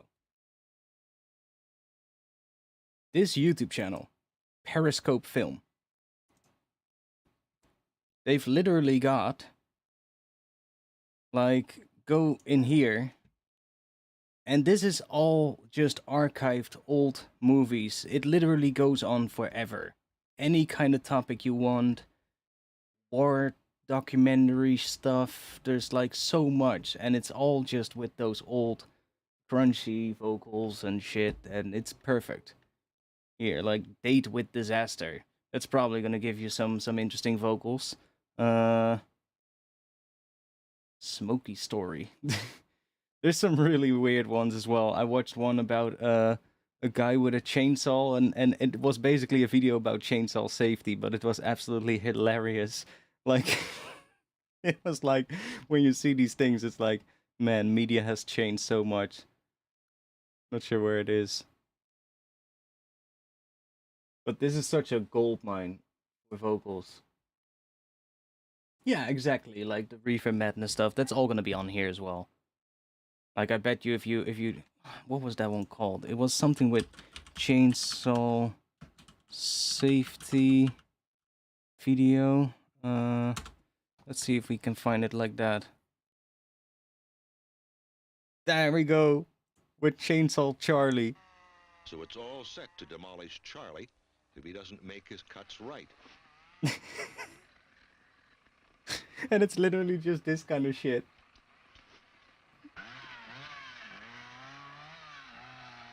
But there's definitely cool vocals in there when you just go. The sprung part of the trunk flies away. George won't leave the job half done either. Common sense tells him to get that heavy root plate back. Like here at the start, it's okay. We don't want to show that. Sorry, YouTube. But if you watch him for a while, you'll see that all his efforts don't make him faster or more productive than anyone else. But there's like that vocal sound, right? That is like, you don't get that from recent stuff. And don't flag my stream for that one little short clip, please. Oh man, I'm not big enough. I'm not big enough for them to do anything. But no, it's like there's so much of those videos on there, and there's like old railway safety stuff. There's one actually I found on there which had a vocal that's in a Noisia tune. It's also an old safety video. I'm not sure if I saved it. I don't think I did. Getting off on the right foot? No. I don't think I saved that one. But that was also, it was like literally from one of those like, what was it? It was a safety video about, from like the 1980s, I think, about like these big Caterpillar digger machines and shit. and it at one point has the vocal, "You shake hands with danger," or something like that. What was the vocal again? "You're shaking hands with danger." That track from Noisia, and I was like, "What?" I was just watching it, just looking for some vocals, and I'm like, "Wait, what? I know that one." It was like exactly that vocal. "You're shaking hands with danger." And it's just also, it was from one of those movies. And I wasn't necessarily, like you can see, I have all those anti-drug ones here, because that's the ones that I found on that YouTube channel. I was like, oh, those are absolutely great for like finding vocals. And then I came across like one of those railroad safety ones. I guess that one called "Getting Off on the Right Foot." That was about like how you get off of a train or something. But there was like a whole bunch of parts in there where the voiceover just says the most weirdest shit. And you're like, yeah, that's definitely good for a track. And then I stumbled upon, through that, I stumbled upon that chainsaw one, and then I got into that whole rabbit hole. And suddenly I found one, I was like, hey, it's a Noisia vocal. I know what, I know which rabbit hole they've been down to. I'm pretty sure. Because you know how the algorithm works. But yeah, like I said, we have this thing now. People are seriously disturbed. And then we have this. So what we can do is we can grab... where is it? You know what I'm going to do, actually? I'm just going to... What is LSD? How does it work? When did it all begin? It all began in... Those parts might be good, too. That... How does it work? Or... where did it all begin? Those are kind of cool too. It all began in a laboratory very much like this one. In 1938, Dr. Albert Hoffman... But yeah, okay, let's just chuck this one on a different track, so it's not going to interfere with what we're doing here. But like what I want to show you is what you can do, for instance. Like that is really annoying. You could use, I guess, Soothe to try and get rid of it. But you could also take... where is it? Image line, no. Isotope. RX, where are you? RX spectral denoise. I'm gonna chuck that on that. And what we're gonna do is we're just gonna take this bit and we're just gonna click learn and we're just gonna play this. So it's basically just capturing the noise profile of that. Now there is a bunch of crackles in there as well. Might not want to capture those, but we'll see how it performs. And now if we do this, people are seriously disturbed. We can... People are seriously disturbed. People are seriously disturbed. People are seriously disturbed. People are seriously disturbed.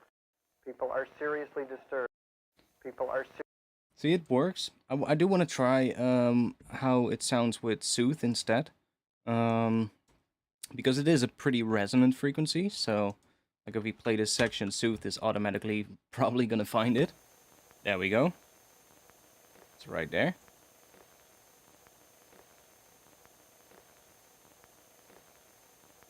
Let's see how much we can remove it with Soothe and how clean it then sounds on the vocal. Go to hard. I'm going to go and choose quite a high sharpness. There's actually another one, as you can see, right above it. Actually, there's more right there as well. Let's just go for those two. That way we keep the noise. See, we keep the vinyl noise. Whereas with the denoising, it's gonna remove that as well. Because it captured this. It found these. See, there's 4 resonances in total that it has found. But it also captures all the noise. So... you know, it's also going to reduce that, of course. So, I think I might want to keep the noise a little bit. Because then... people are seriously disturbed. It sounds a little bit better, I think. Then when we have...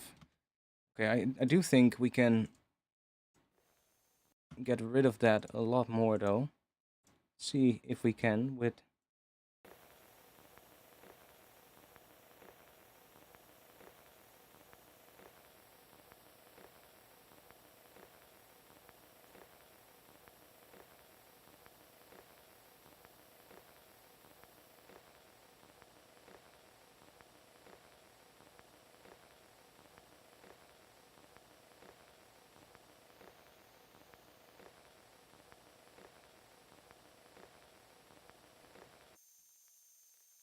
See, that is what it's removing, so that's all the nasty stuff, basically.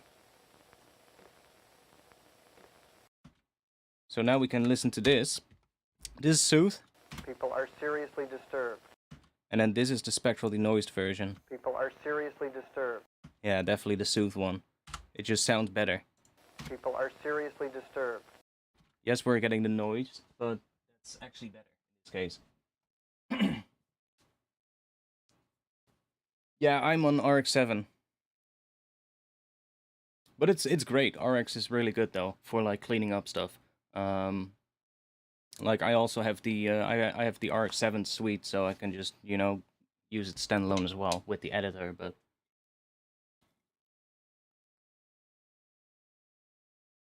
I've got Ozone 9 as well. Never use it, but I only use the imager. What is LSD? How does it work? When did it all begin? When did it all begin? Those two are kind of cool too. How does it work? When did it all begin? People are seriously disturbed. Yeah, the Soothe one is better though. So let me actually just chuck this on here and just do the entire thing.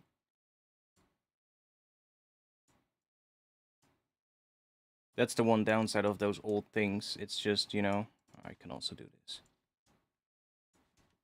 Is that it has those nasty frequencies in it a lot of times. Now let's just freeze that.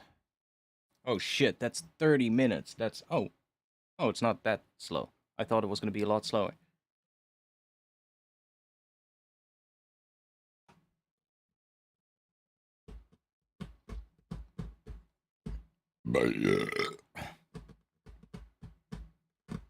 Yeah, I was on Ozone 5 for a really long time as well. I really waited with like updating for quite a bit, actually. Yeah, with the green UI. I know, yeah. I used Ozone for a lot back in the day, but now, like I mostly used it for the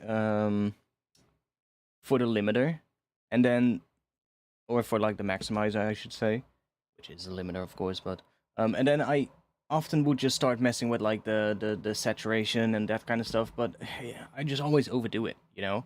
And then when I started getting like, you know, better with like making a mix sound good, I was like, what it really needs if the mix is good is just a final push in volume, and I don't need Ozone for that, right? And then ever since, you know, I started using FabFilter Pro L, it's just been my go-to limiter.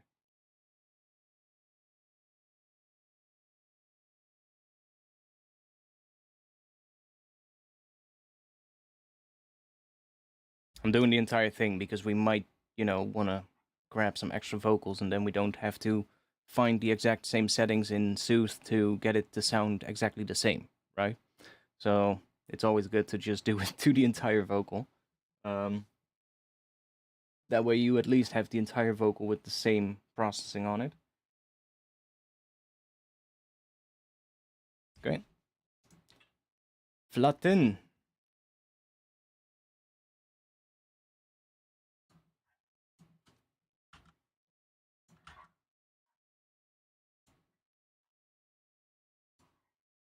So can we use this one in front of the drop? Like, it is almost sort of like a beat long, see? Or a bar. People are seriously... People... Oh no, there it starts, so, like... People are seriously disturbed.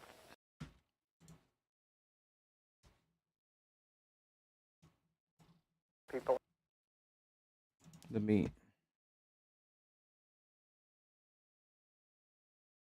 Yeah, see, so that's where it starts. Just chopping it at the right spot.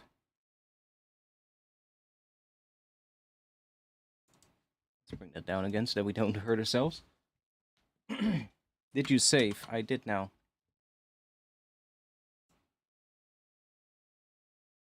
seriously disturbed. People are seriously disturbed.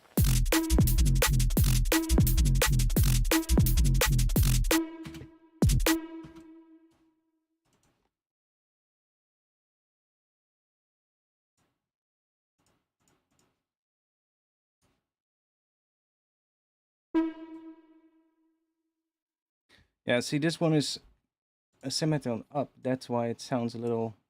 I wanna... let's see.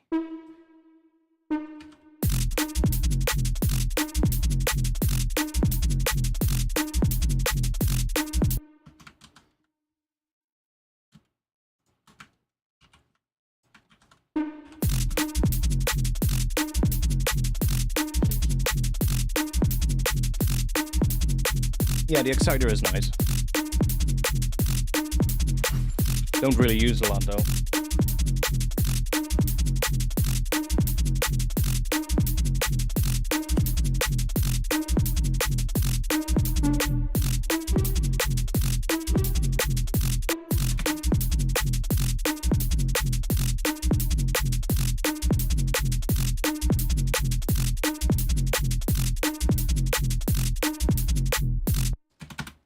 People are seriously disturbed.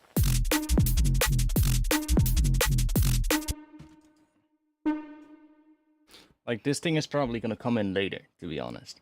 Like, this is probably not gonna be there at the start of the drop. So then it doesn't matter that it's playing that E note. I'm thinking this is probably something that's gonna come in later. Like in the B section of the drop, if you get what I mean. So, what if we do that? Let's just get rid of this. We can do this as well.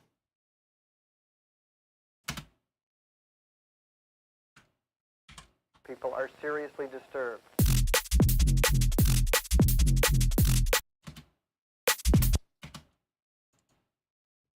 Disturbed. Seriously disturbed.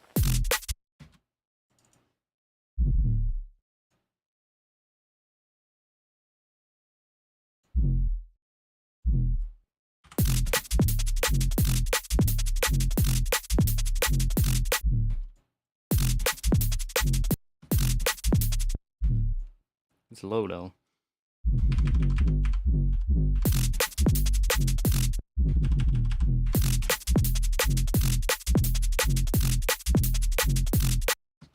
We can see what that sounds like with this thing though. See?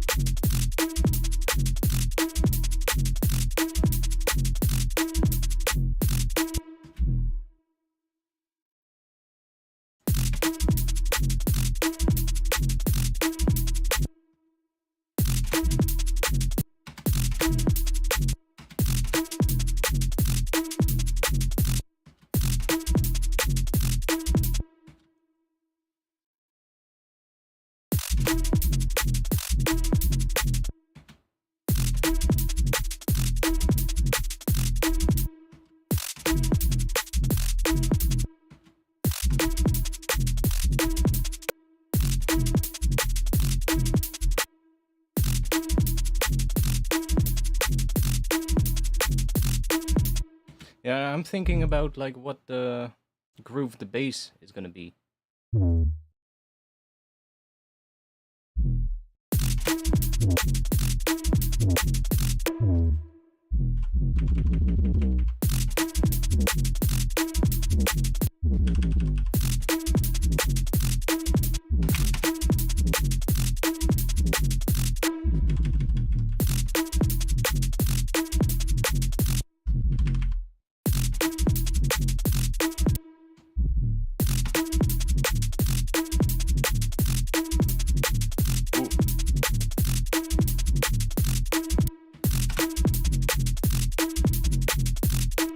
Similar, but what has more groove?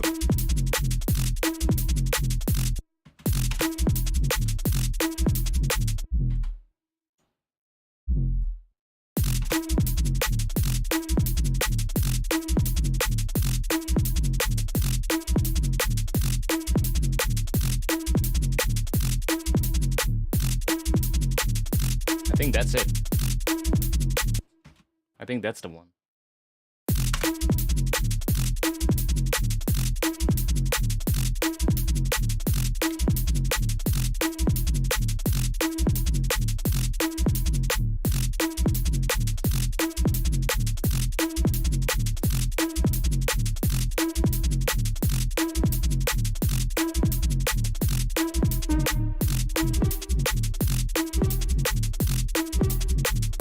That one is good too, though.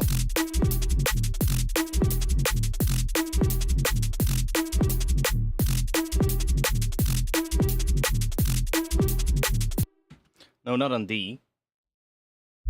Well, D is also cool, but then it's like more chromatic kind of thing. It's also cool.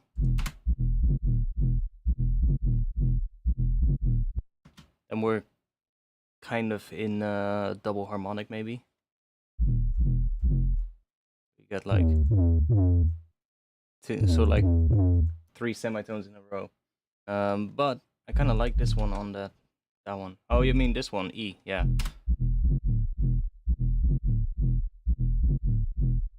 Kind of like that group though.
Actually, let's just take a Valhalla room.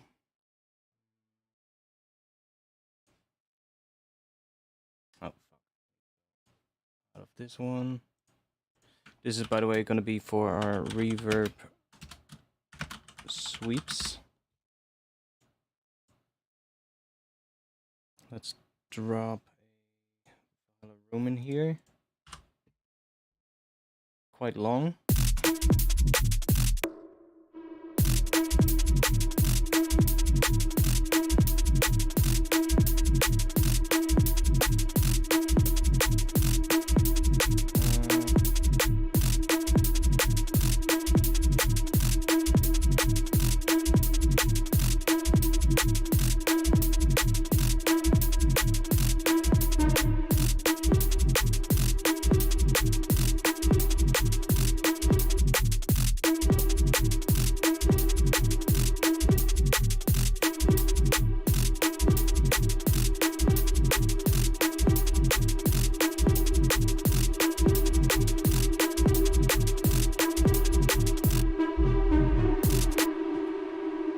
That works pretty well, actually. Can probably get away with making it a little bit shorter. But because it's on here, we can literally just use it to kind of add some reverb swells towards the end.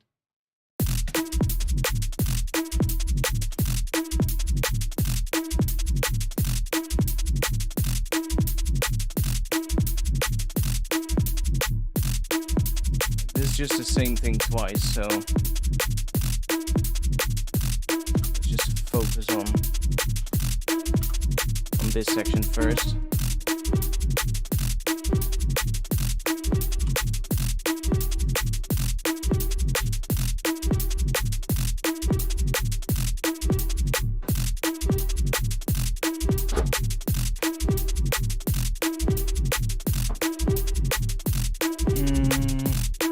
Like right here, we can have one of those reverb moments, so maybe in this last section.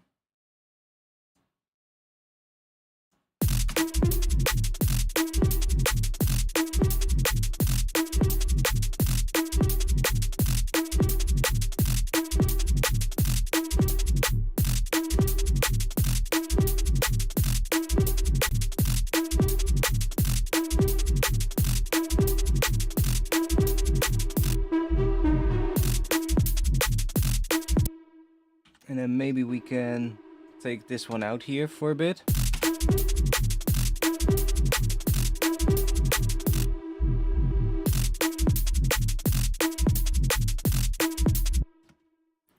I guess here we're gonna make a change. Here we're gonna go and bring this one in more often. That would be fun. No. We need to... Oh no, I know what we need. That one delay is gonna go away again here, right? Yeah. We're gonna keep that in. We're just gonna keep this in.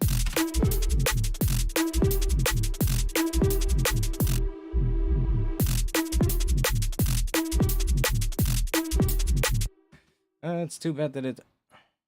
Why is it creating that one thing that's a different pitch? Ring delay. Why are you making a different pitch there?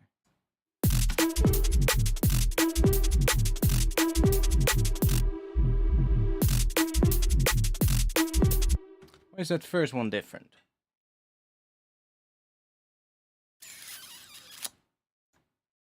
Why is that? It's not doing anything.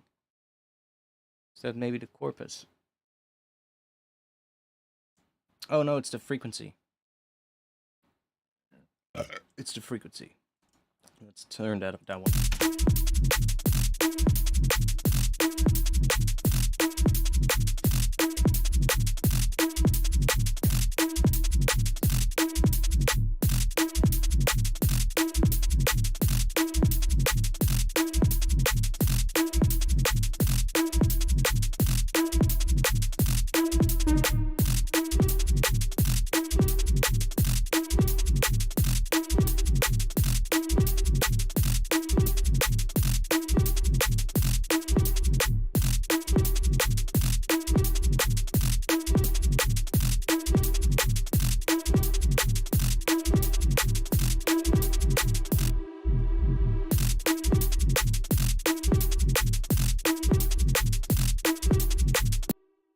Okay.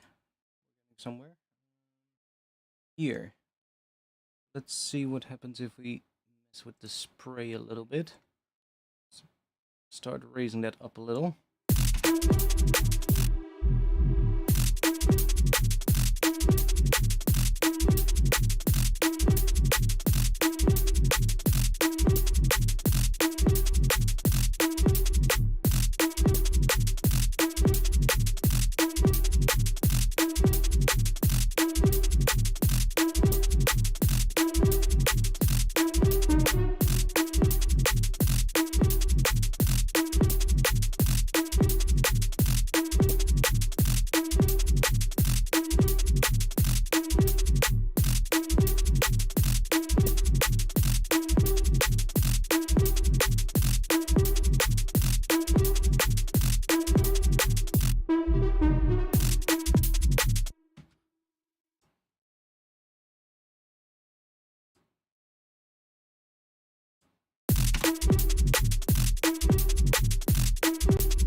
By the way, here we're gonna cut this out, I think.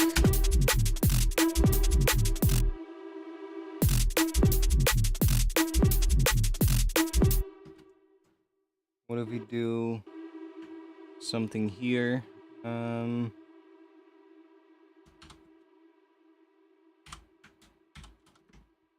if we do...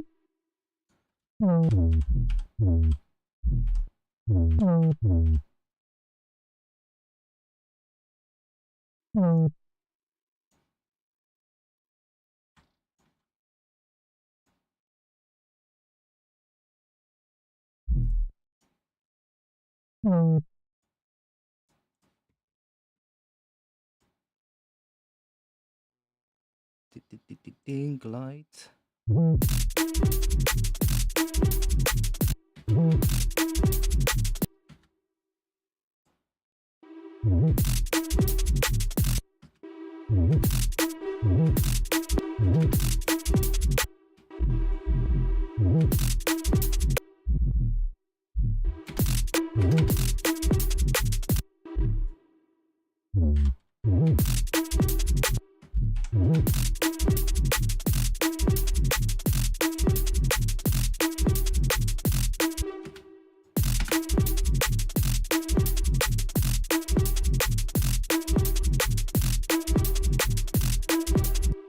Ah, this also has the frequency on it. Let's turn that to 0.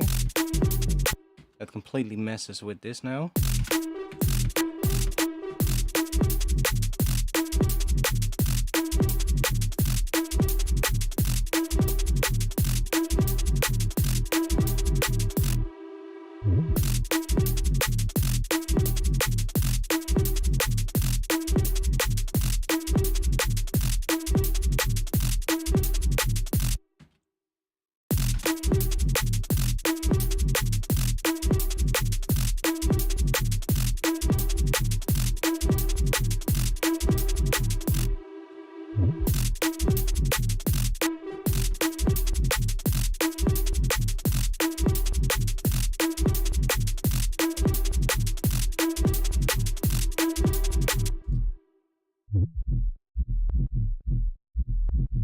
Getting a click.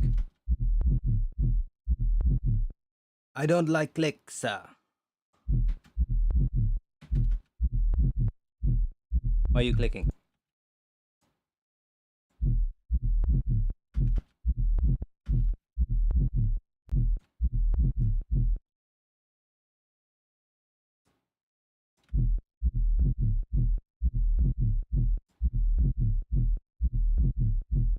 doesn't click on. So it has to do with the fact that it's one voice.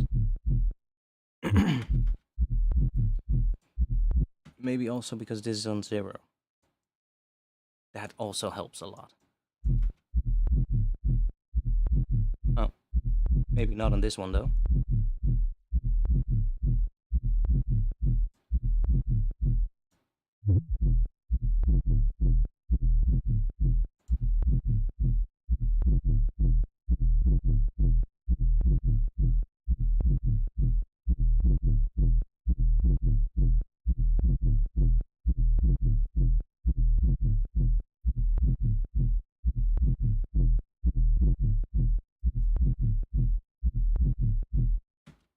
So if I turn the sidechain off,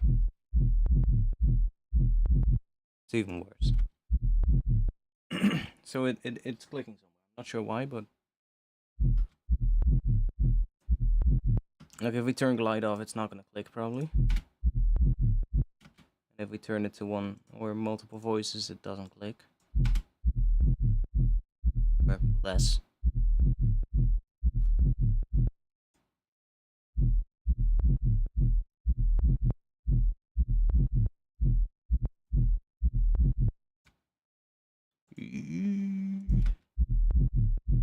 Oh, fuck it.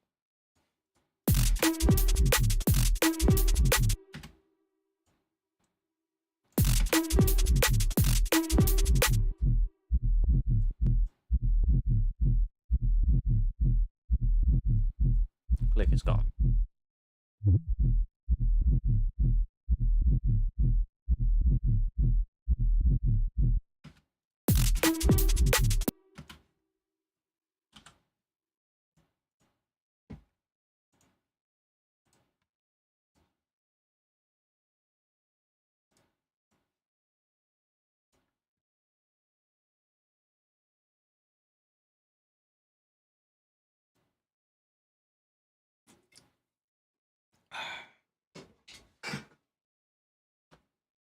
People are seriously disturbed.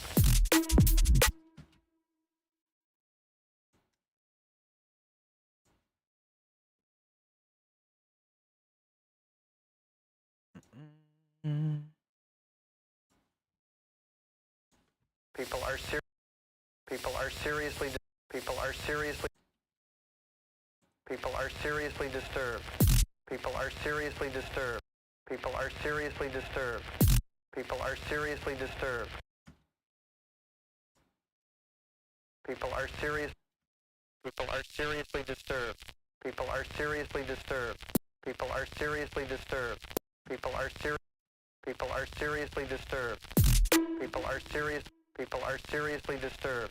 People are seriously disturbed. People are seriously disturbed. People are seriously disturbed. People are seriously disturbed. People are seriously disturbed. People are seriously. People are. People are seriously disturbed. People are seriously disturbed. People are seriously disturbed. People are seriously disturbed. People are seriously disturbed. People are seriously disturbed. People are. People are seriously disturbed. People are seriously disturbed. People are seriously disturbed. People are seriously disturbed. People are seriously disturbed. People are seriously disturbed. People are seriously. People are seriously disturbed. People are seriously disturbed. People are seriously disturbed. People are seriously disturbed.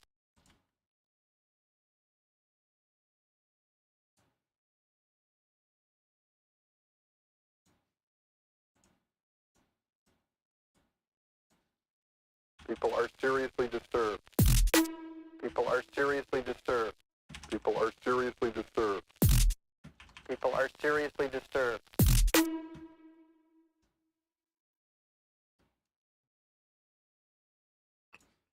What is LSD? How does it work? When did it all begin?